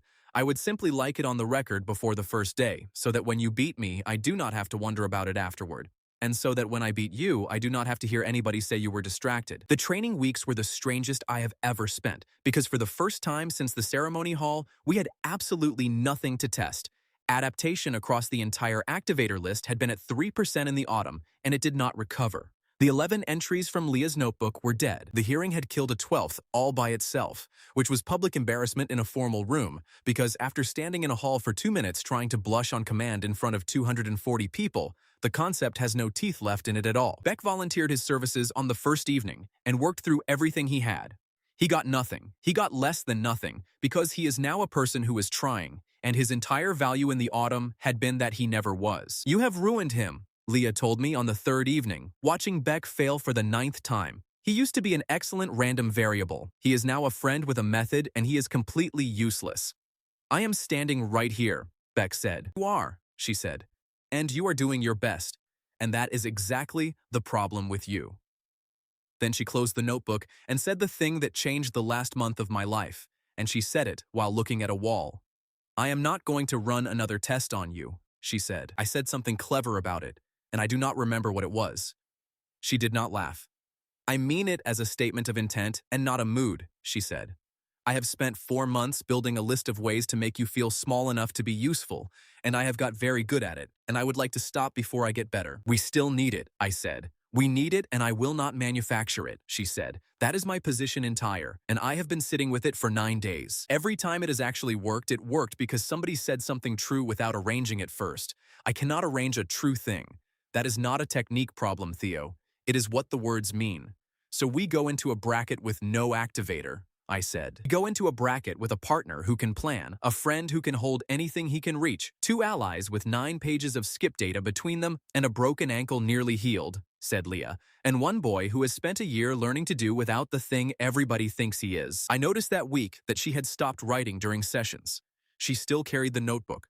She wrote at night, and she wrote in the mornings, and during the actual hours when I was in front of her, she kept her hands still, and I did not ask her about it, and I have never asked her about it since. The other thing that happened in those weeks happened at the far end of the dining hall, and I had it from Suman, who was sitting 2 tables away with her back to it and heard all of it. Mira's friends had been running the same conversation for weeks, which was the one where somebody says something about the hearing and somebody else says that Jay had been put in an impossible position, and Mira says the sentence that closes it. She had a set of them. He was asked a question he could not answer. He never claimed anything. He is not responsible for what a hall decided in 4 seconds. She had been saying versions of those since the autumn, and they had gotten shorter every month. On that Tuesday, one of them said the usual thing and waited, and Mira did not say any of it. She said, "I do not know what he saw." That was all. Suman said the table went quiet for a moment and then went on to something else, and that from 2 tables away with her back turned, it had sounded like nothing at all, and that it was not nothing, and that she had turned round to look and Mira was eating and not looking at anybody. Jay was 4 tables away. He heard it. I know he heard it because I was watching him, and I watched a boy stop with a fork halfway up and then put it down and then pick it up again and eat as though nothing had happened. He had not spoken to her in 9 days at that point. He had not spoken to most people. Since the north field he had come to sessions, done the work well, and gone, and the crowd around him had thinned by itself without anybody deciding to thin it, the way crowds do when there is nothing new to hear. I saw him one more time before the bracket on the covered walk between the halls, and he was standing with his hand flat against a recruitment poster with his own face on it, and he was not admiring it. He was standing with his palm on it, looking at the ground. When he saw me, he took his hand off the wall and went, and neither of us said anything, and that was the last time I spoke to him before the arena, if you can call it speaking. Juan came for us on the final Friday before the bracket, on the yard, with his brace off and Sarah behind him, and about 30 people watching because he had made no attempt to do it privately. "I want a bout," he said, "before the arena. Not a bracket match, no scoring, no invigilator." "You are 4 weeks off a broken ankle," Lia said. "I am aware of my ankle," Juan said. "On the north field, I was on the ground and you built a wall around me, and I have thanked him for it in a corridor, and I meant it. And I have spent 4 weeks discovering that being grateful and being convinced are 2 different states, and I am the first and not the second." "You think it was luck?" I said. "I think it was Wednesday," he said. "One field, one creature, one set of numbers she had from the annex. I would like to know whether it is a method or whether it was a good afternoon, and I would like to know before the whole city watches me find out, and there is only one way to ask that question honestly." Lia looked at him for a moment and then agreed and set it for Sunday and told him to bring Sir and anybody else he wanted watching. Then she added the condition, and she added it with the first genuine edge in her voice I had heard in weeks, which was that Beck was on our side and that Juan was not to laugh when he heard it, and that she wanted to see his face in about 40 minutes on Sunday when he understood why. Sunday morning, the West Yard, and about 90 people who had all found separate reasons to be walking past at the same time. Juan had brought Ser and 4 of his own stream. We had brought Beck, who was wearing gloves for the occasion, and Suman, who had announced she was there strictly as a witness, and had then spent 20 minutes telling us where to stand. "No scoring," Juan said. 2 falls or a submission. "If your ankle goes, Kang, we stop," said Lia, and he said that his ankle was not the thing on trial. Then Lia asked for the north end of the yard, and he gave it to her without a word, which I have never stopped thinking about, because the north end is where the maintenance stanchions are. There are 4 of them along that wall, iron posts set in concrete, waist high, put there years ago to stop the delivery trucks from taking the corner too tight. Everybody in that school has sat on one. Nobody in that school has ever looked at one. We lost the first exchange so badly that 2 people in the crowd made a noise. He came off the line at me, and I have never in my life been hit by anything moving that fast that was also a person. I got my forearms up correctly in the stance I had been demonstrating to first years all autumn, and it did not matter in the slightest. I went back 4 meters and off my feet, and my shoulder found the ground first. And by the time I had worked out which way the sky was, he was standing over me with his practice blade at my collarbone. "One," he said, and stepped back and offered me his hand up. And I took it because refusing would have been childish. "Are you all right?" Lia said. "I am extremely all right," I said from the floor. "I am also never going to stand in front of that again for as long as I live." "You are going to stand in front of it once more in about 4 minutes, she said, and helped me up, and then walked me to the north end, talking the entire way in a low, continuous voice. She had 11 bouts of Juan Kang, recorded, watched, and counted, going back to the first-year interstream matches, and every one of them opens the same way. "He does not faint at the start," she said, "not once in 11 bouts. He closes on the shortest available line, straight, committed, at full weight, because for 3 years that has ended fights inside 2 exchanges, and there has never been one single reason for him to learn anything else. So, he cannot help it," I said. "He can help it," she said. "He would have to decide too, and he has never had to decide to, and today he is fighting a boy he just put on the floor in a second and a half. He will not decide to." "And I stand where?" I said. "You stand there," she said, and pointed at a spot 2 paces in front of the second stanchion, on the open side, with the wall behind me, and nothing between him and me but 10 meters of flat yard. "It is the worst position on this ground, and it looks like it." "That is the point," Suman said, arriving at my elbow. "It looks like you have made a mistake. He is going to see a boy who has been knocked down once standing with a wall behind him, and he is going to take the line, and he is going to take it fast." "And Beck?" I said. "Beck is sitting on the stanchion," Lia said. "He was already there. He had been there for a minute and a half on the iron post, with his elbows on his knees, looking bored, which is a thing he can do at will, and which is the most underrated skill in that academy." "Rank D," Juan said from the far end, when the 2 of us squared up again. "Are you sure about the wall?" "I am not sure about anything," I said, and I meant it. Then he came. He came on the shortest line, straight, committed, at full weight, the way he had come the first time, and the way he had come in 11 recorded bouts before that, and the entire yard heard it, because a man that size at that speed makes a sound on flagstones.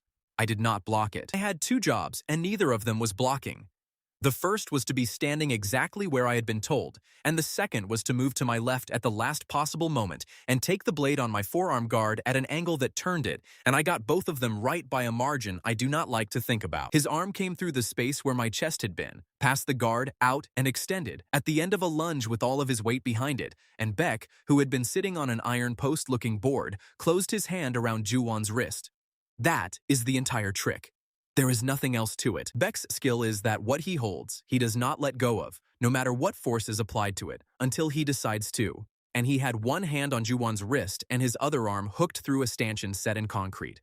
Ju-won Kang, at full speed, with everything he had, hit the end of himself. The noise the crowd made was not a cheer. It was closer to a wince, because you could see all of it arrive at once. The arm stopping, the body continuing, the shoulder taking it, and the momentum that had put me on the floor twice going straight back up his own arm into his own joint. He went down hard on his back, and Beck let go at the right moment, which was what I had been most worried about, because Beck letting go at the wrong moment would have taken the arm off. I put my blade on his collar. 2, I said. Yard did not make a sound for about 3 seconds. Then somebody at the back started laughing, and Suman turned around and told them with real venom that there was nothing funny about it. Ju-won lay on the flagstones and looked at the sky for a while. Then he sat up, held his shoulder, and asked one question, and the question was, how many bouts? 11, Lia said.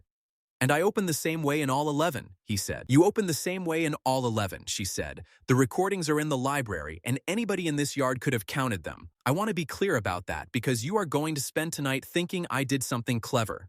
I watched 11 bouts and made a note. He got up. He looked at Beck for a long moment, and Beck, to his eternal credit, did not say a single word. Rank D, Ju-won said. Rank D, Beck agreed. You did not beat me, Ju-won said. And it was not an argument. He was working it out loud. He had me by the wrist, that is all. You would not have beaten me in an exchange, and neither would he. Nobody in this yard is claiming to have beaten you in an exchange, Lia said. That is what we have been saying since the autumn, and you have been calling it cowardice for 3 years. Sir said one sentence from the side, and it was the most useful sentence anybody said all morning. He was 2 moves from it, she said. I had it at the stanchion when Beck sat down, and I said nothing, because I wanted to see it. You knew? Ju-won said. I suspected at the stanchion, Sir said. I was certain when he looked bored. Nobody in this school is bored during your bouts. Then she looked at Lia, and Lia looked back, and neither of them said anything else about it. And I have always believed that whatever those 2 are to each other now started somewhere in that 10-second exchange. Ju-won did not make a speech. He walked over, shook my hand, shook Beck's hand, and said that he would see us in the bracket, and that if he met us there, he would be opening differently. Then he stopped at the gate and said the other thing, over his shoulder, in front of 90 people. If anybody in that arena comes at him with a list of things to say, he said, they will not be doing it with our help. Sir has a copy of that notebook, and she is keeping it, so that nobody else has to be trusted with it. That is not a favor, it is bookkeeping. The crowd broke up. Beck sat back down on the stanchion and put his head in his hands and said, quietly, that he had been holding it for 4 seconds, and it had felt like a month, and that he would like somebody to bring him a drink. Tyke from the school paper was still standing at the gate with a recorder in his hand, and he had been there the entire time, and I had not noticed him arrive. He had run the hero of the morning incident piece in the autumn, twice, with a photograph, and he had run a follow-up after the hearing with the word arrangement in the headline. He wrote well. That was always the difficulty with him. He asked Sir on the way out whether it was true that there existed a list of phrases that could disable an F-rank student in the middle of a bout. Sir told him no. She lied to a journalist with a recorder running, flatly, without a flicker, and walked away, and I only understood afterward what it cost her to do it. Because Sir does not lie, and everybody who has ever met her knows that about her. The bracket opened the following morning at Wall Arena, and the tram was full of people going north, and the trackside boards had our names on them, and 11 of the 17 monitoring points inside the perimeter were still reporting noise with no event attached. Wall Arena holds 11,000 people, and on the first morning of the coronation, it held 11,000 people, and the city broadcast had 4 camera positions on the floor and 2 on the rigging above it. You do not hear a crowd that size as a noise. You feel it in the soles of your feet through the floor of the tunnel, and when the doors open, it arrives as pressure, and every single person who has ever walked out of that tunnel has said the same thing about it. which is that the light is wrong. Beck was in the fourth row behind the north barrier with Gu on one side and Do-jin on the other, and Do-jin had come out of the infirmary on 2 sticks for the specific purpose of being there, and had brought a sign, which I will not describe. Bora and Yoon Seok and 10 more of the 19 were in the block above them. They had bought their own tickets, nobody had organized it, and nobody made anything of it, and I saw the block on the way out and got about 4 steps of it before I had to look at the floor. Sumin was waiting at the center mark, and she did not smile at me, and I loved her for it. The bout ran 12 minutes, and it was the hardest fight I had at that tournament, including the ones people remember. She is better than the board has ever said she is. She reads a floor almost as fast as Lia does, and she had planned for the stanchion trick even though there was no stanchion, and the first thing she did was to take Beck out of the geometry by fighting exclusively in the open center, where nothing is bolted down. We won it on the 8th exchange with a thing Lia had built specifically for her, which was to give her a corner she wanted so badly that she stopped checking whether she had chosen it. Afterwards, Sumin stood with her hands on her knees for a while, and then straightened up and said, in front of a live camera, that she had been outplanned and not outfought, and that anybody who wanted to argue about it could come and find her. And she said quieter, that the corner was excellent and that she was going to be furious about it for approximately a year, and she shook Lia's hand. The interview pen is a fenced area at the tunnel mouth where the broadcast talks to whoever has just won, and it has a step in it, and they put you on the step so the camera can get your face and the arena floor behind you at the same time. Tyke was in the pen with a student stringer credential on a lanyard and a recorder in his hand, and he was standing at the front, and the broadcast presenter let him have the first question, because a student paper asking the first question is a nice piece of business on the opening morning. He did not ask a question. He said, "Before that, I want to read something out," and he unfolded a page, and I knew what it was from 4 meters away because I had watched Lia tear it out of her own notebook in a study room in the autumn. Entry 1, he read, "Physical contact, hand, no warning. 10 seconds. Entry 2, verbal compliment regarding panic, 5 seconds. Entry 3, proximity, close seating. No reading. Subject has adapted." The presenter tried to cut in and Take talked over him, which on live broadcast is a thing you can do exactly once in a career. Entry 7, he read, "Recruitment video for a noodle chain, cartoon noodle, provided by the subject's friend. 10 seconds, a complete stop." Entry 9, first year addressing the subject as Sir in the corridor, under 1 second. The crowd went quiet in a way I have never heard anywhere else, because a crowd that size going quiet is not silence. It is a sort of hum. Ike looked up at me on the step with the camera on my face and asked whether I had anything to say about a list of ways to switch a student off. I have thought a great deal about what happened next, because at the time, I experienced it as nothing at all. There was no rush of heat. My ears did not go. The world did not stop and did not hang and did not do the small, mean 2-second version either. I stood on a step in front of the entire arena while a boy read out the worst sentences of my year, and my body treated all of it as weather. "Where did you get that?" I said. "I bought it," Take said, and to his credit, he did not hesitate.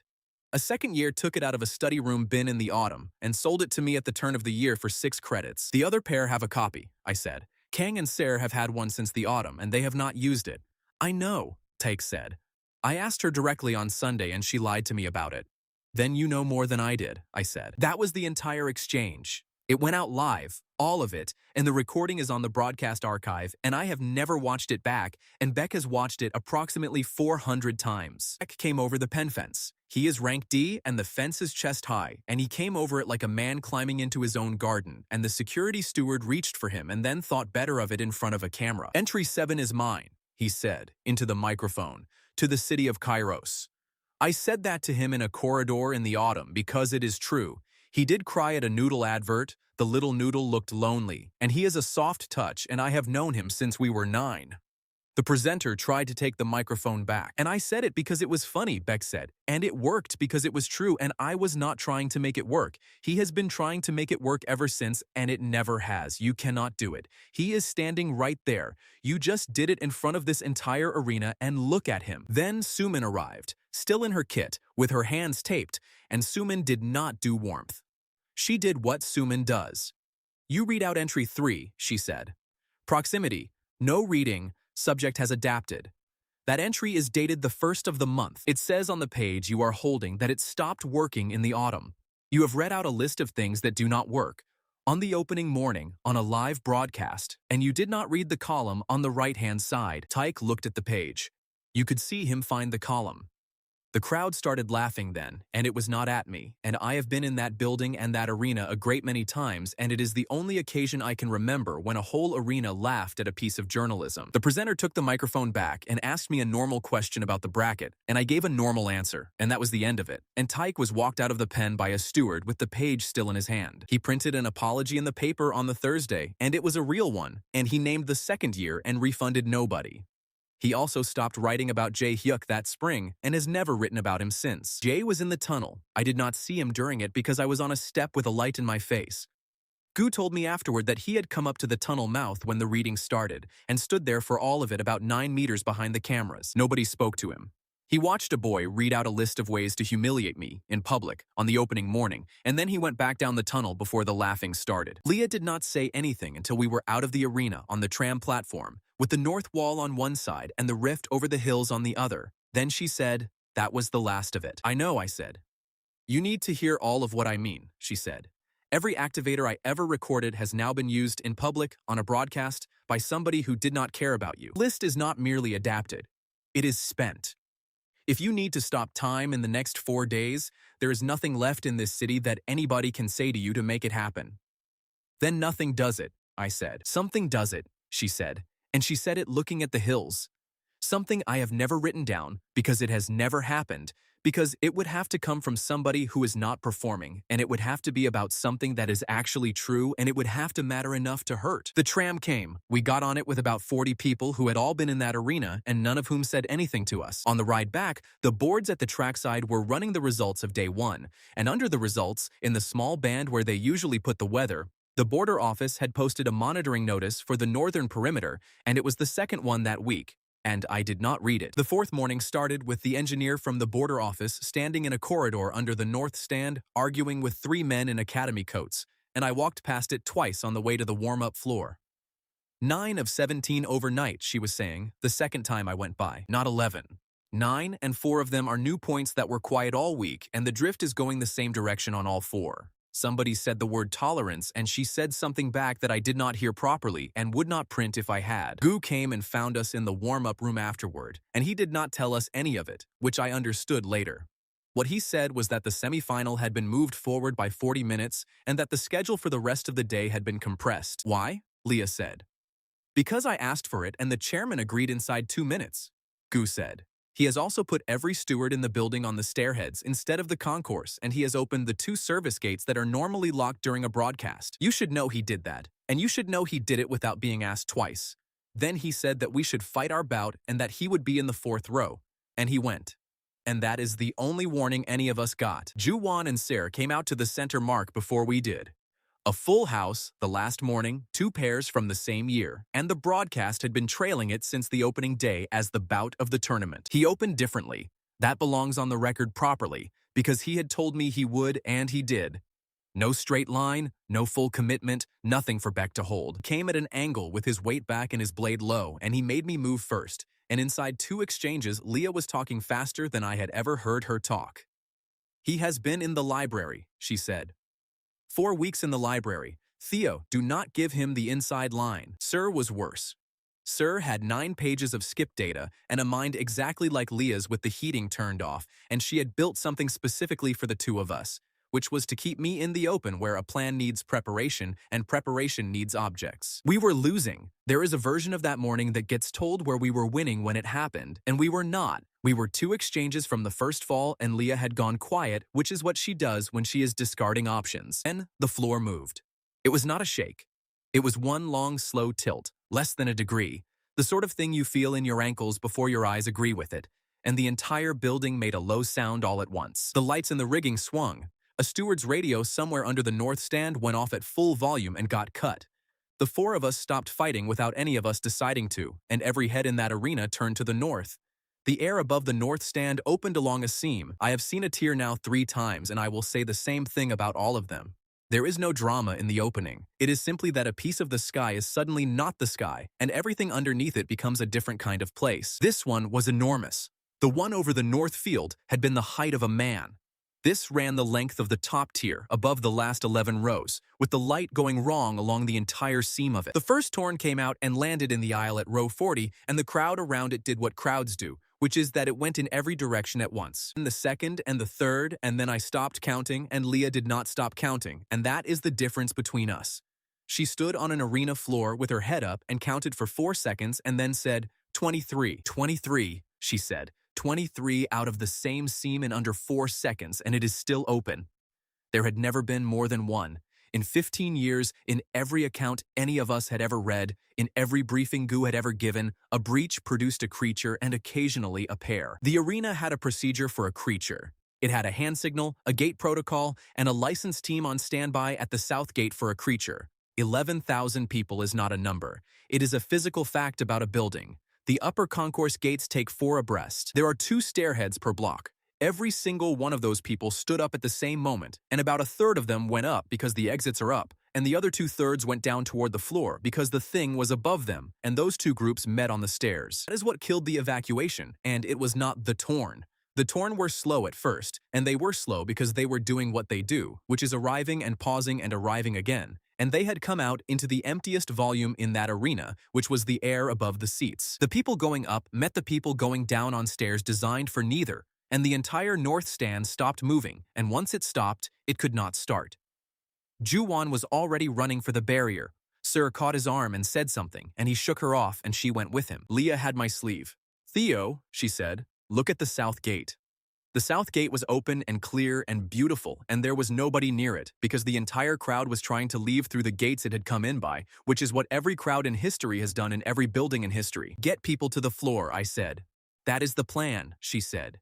The floor is empty. The floor is the safest ground in this building, and it is 12 meters below the lowest occupied row, and there is no route down that anybody uses. Then we make one, I said. The next 12 minutes are the worst I have ever spent, and I remember them in pieces. Gu came over the 4th row barrier with a steward's cutter and started taking the safety rail apart at the north end to make a drop point. Ojin, on 2 sticks, planted himself at the bottom of a stairhead and held it open with his shoulders while people came past him.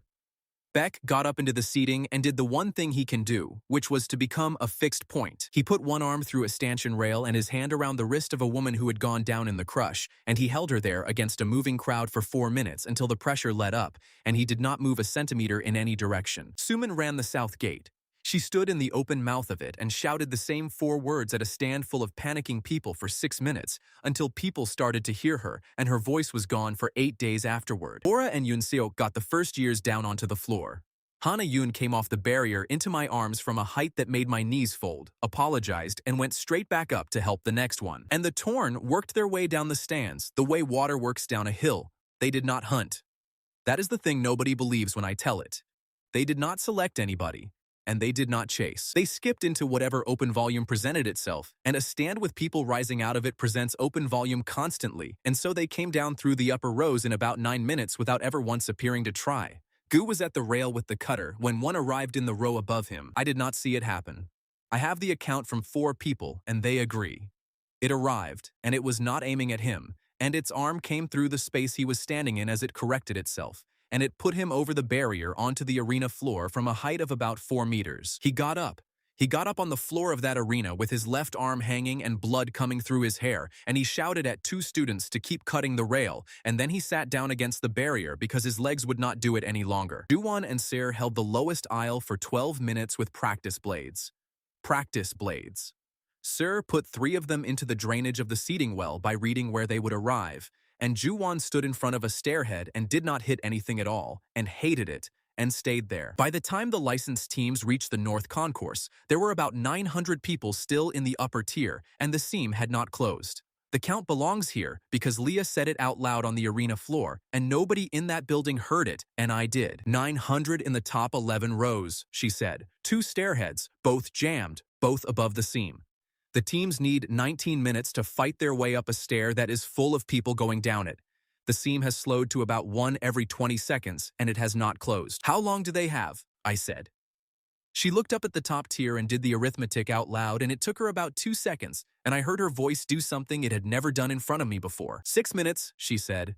Whatever is going to happen has to happen inside 6 minutes, and Theo, I have looked at all of it, and there is nothing on this floor that gets 900 people off that tier in 6 minutes. 6 minutes is not a number you can argue with. It is a number you stand inside while a building comes apart over your head. The top 11 rows were 900 people in a space with 2 jammed stairheads and a seam in the air producing a creature every 20 seconds, and every one of those creatures arrived in the open volume nearest to it, and the open volume nearest to it was the aisles those people were standing in. Lia had the entire shape of it, and no way to move it. I watched her go through the options out loud at a speed I could not follow. The rigging, the service gates, the drop points, the licensed team. And I watched her reach the end of the list and find nothing on it. Then she stopped talking, and she turned around on the arena floor with the entire north stand screaming above her, and she looked at me instead of the stand. "I am going to say something," she said, "and I need you to let me finish it." "Do not have 6 minutes for this," I said. "We have 6 minutes for exactly this and nothing else," she said. "Theo, I have been running an experiment on you since the first day of term. I wrote down every time you were humiliated and how long it lasted and how much of it I could reproduce. And I called it research. And I told myself the word partnership meant something clean." "Lia," I said. "It stopped being an experiment in the annex," she said. "When the gantry came down and I counted the sections and the people and the number was wrong, I did not think about data for 1 second. I have known since that afternoon, and I have kept writing in the notebook anyway, because the notebook was the only way I knew how to be near somebody." The stand above us made a noise. Neither of us looked at it. "I do not want to use your feelings as a tool anymore," she said. "I am not going to do it again. Not today, not to save 900 people, not for anything. I would rather stand here and fail honestly than get 1 more second out of you by making you feel small." And nothing happened. That is important, and I have said it in every account I have ever given of that afternoon. She told the truth, in front of drones and a broadcast and an arena, at real cost, and the world did not stop, because her feeling was never the trigger. Mine was. That is how the thing has been built since the morning they printed the card. What she did was take away the last wall I had left. I had spent my whole life learning that showing what you feel is how you disappoint the people who are counting on you. I had built an entire personality out of it. I had told myself it was strength. Everybody had agreed with me, which is what makes it such a comfortable lie. So I said it. On an arena floor with a broken instructor propped against a barrier and a friend holding a stranger's wrist in the crush, and 900 people 6 minutes from the worst thing this city has seen since the rift opened. I said, "I am terrified of being seen. Not of monsters, not of the tear, and not of the seam. Of being looked at properly by somebody who then decides." I said that my father did not shout when the screen printed rank F above my head. He went quiet for a whole evening, and that I have spent since then making sure nobody ever has enough of me to be disappointed by. I said that I let Jae-hyuk have the ceremony because a hall believing he did it was easier than a hall knowing that I did.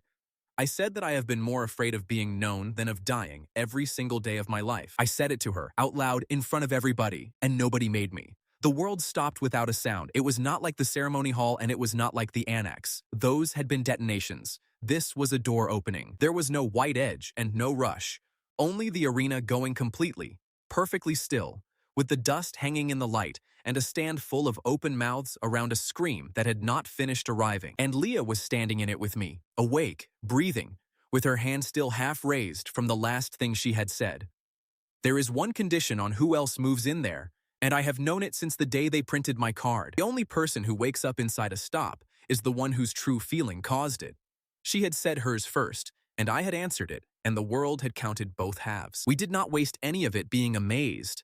10 seconds is what a whole confession buys, and it is all it buys. There is no sound inside the stop, none at all, not between the two of us either, so everything that followed, we did with our hands. She pointed at the rigging above the top tier and made a fist. I understood her at once. The safety netting for the upper tier is stored in 2 enormous rolls along the rigging gantry, and it is dropped once a year in a drill and never otherwise, and it exists to fill the space above the last 11 rows. Volume. That is all a Torn has ever wanted, and Lia had known it since the annex and had written 9 pages on it.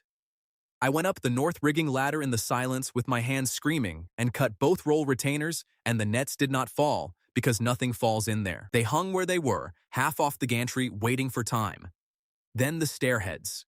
Lia was already at the first one when I came down, and she had found the plug, because there is always a plug. 900 people were not jammed. 11 were. 11 bodies wedged sideways in a gate mouth designed for 4 abreast, and behind them a stand full of people pushing into a wall made of their own neighbors. We took the plug apart by hand. I do not know a better way to say it. We lifted 11 human beings out of a gate mouth one at a time and set them down facing the right way, in absolute silence, with their eyes open and unseeing. And Hana Yun was the fourth one, and her hand was still gripping the rail. The second stairhead took longer. There were 14 in it, and one of them was a steward twice my weight, and Lia had the gate leaf the stewards keep bolted shut on broadcast days. And between us, we bought a mouth twice as wide. 10 seconds does not buy a rescue. It buys 2 decisions and the strength to carry them out. And we had spent hours on a roof of netting and 2 gate mouths, and everything else in that building was going to have to survive on its own. At the end, with nothing left, Lia stopped in the middle of the aisle and turned around and said something to me. I could not hear it. There is no sound in there. I watched her say it, 4 or 5 words, and I saw her face while she said it, and then time came back before I could answer. It came back all at once. The nets fell. 900 people found that the gate in front of them had simply opened with no explanation and went through it, and the 2 stairheads ran clear in under a minute and a half. 3 torn arrived into falling netting and hanging steel and damaged themselves badly doing it, and the licensed teams took the North Concourse 12 minutes later against creatures that had nowhere good to be. Nobody in that arena died. 41 people were injured, 7 of them seriously, and Instructor Gu spent 5 weeks in a city hospital with a shattered left arm. Nobody died. I have been told the number 100 times since, and it has never once stopped being the only number I care about. My nose was bleeding before the noise finished coming back, and my legs went out from under me on the arena floor, and I stayed conscious for about a minute and used it badly, which is to say I used it looking for her instead of lying down. The arena clocks lost 10 seconds. Every one of them, all 4 faces, plus the broadcast time code and the 2 officials' units on the judging table. 10 seconds, in a building with 31 drones in the air over the floor, every single one of them recording continuously. The drones caught the nets falling with nobody near the retainers. They caught 11 people leaving a gate mouth and no frames at all. They caught a boy standing on the floor of that arena, talking to a girl and then being up in the rigging without ever crossing the distance between. 2 independent bodies of evidence, a commission file with 800 pages in it that had been sitting in a clerk's office since the autumn, and 31 broadcast cameras belonging to the city.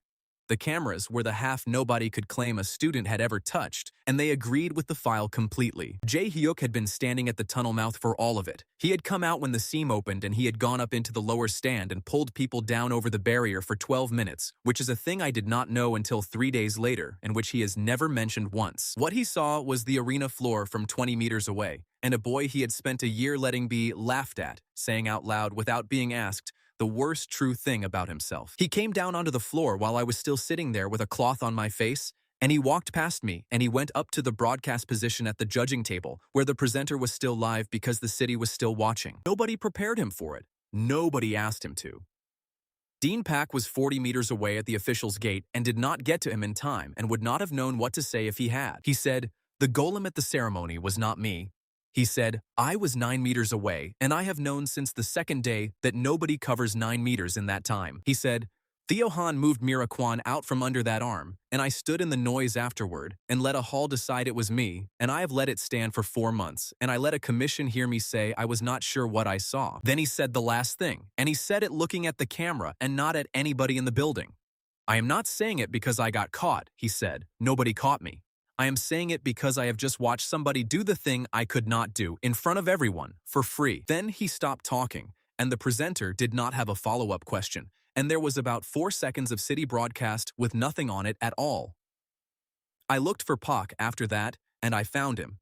And it is the one thing about that afternoon I have never told anybody until now. He was standing at the official's gate with his hands at his sides. He was not angry. He did not shout at anybody or reach for a handset or go to the judging table. He stood there while a whole arena worked out what they had just heard, and for about a second he looked older than he had ever looked, and I understood that I was watching a man arrive somewhere he had known he was going. Then he walked out through the official's gate on his own, before the commission had convened, before anybody had asked him a single question, and he did not come back into that building. Mira left the stands during it. She came down the west stair while Jay was still speaking, and she went out through the south gate that Suman had held open for 6 minutes. And she did not come to the floor, and she did not come to me. I have thought about that more than almost anything else. She had every reason to walk over.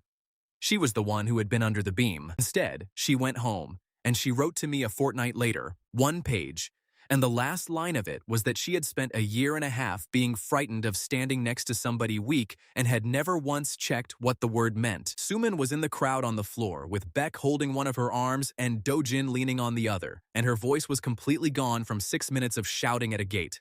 When they got me up onto my feet, the arena did what arenas do. 11,000 people found something to shout, and what they landed on was Lia's name, because hers was the one they had heard from the floor, and Suman, with no voice at all, stood there and mouthed it along with them until Beck noticed and had to look away. Commission met the following week without its chairman. The finding took 4 days. My rank did not change, and that needs saying clearly, because people always expect this to end with a number going up, and it did not. I am rank F. I was rank F the morning a screen printed it above my head, and I will be rank F in every document that ever concerns me. What they created instead was a separate category, and they created it because 31 drones and 800 pages had made it impossible to keep pretending that a letter describes a person. Recognized non-standard capability, entered alongside the rank rather than instead of it, assessed by demonstrated outcome and not by scanner output. 19 students were assessed under it in the first month. Yoon-seok finds water underground and now does it for a survey office that pays him properly. Bora remembers every face she has ever seen and works where that matters. The reviews that were going to move forever stopped moving. They also gave the drainage cut method a number and put it in the second-year syllabus, and there is a diagram in it with 2 kit trailers and a goal frame, and nobody's name on it anywhere, which Lia says is exactly correct and which Beck has never forgiven anybody for. We're the last 2 people on the arena floor that evening. The stands were empty and the lights were still up, and there was netting hanging off the upper tier like a beard. "What did you say to me?" I asked. "In the aisle. At the end." Lia looked at me for a long moment. "I know what you said," she said. "You watched my mouth, and you have known since the second the sound came back, and you have waited 4 hours, and you are going to make me do it again with air in it." "Yes," I said. She said it. "I am not going to write it down." It was 4 words and they were not clever, and they were the only sentence in this entire account that was never intended for anybody except me. And we stood there in an empty arena, both of us gone red to the ears, a girl who had never once let anybody see her be wrong, and a boy who had spent 9 years making sure nobody ever saw anything at all, with nothing left to prove to each other and nowhere either of us needed to be. A boy was handed the lowest letter on the board and spent a year being told exactly what that letter made him. What finally worked was not a trick and not a list of clever words. It was one true thing, said out loud on purpose, by somebody who had spent his whole life learning to hide it. That is the whole of it. The thing you are most ashamed of is usually the thing nobody has ever bothered to look at properly, and a letter on a screen has never once described a person. Keep the people who stop testing you and start telling you the truth. They are rarer than any rank in this city.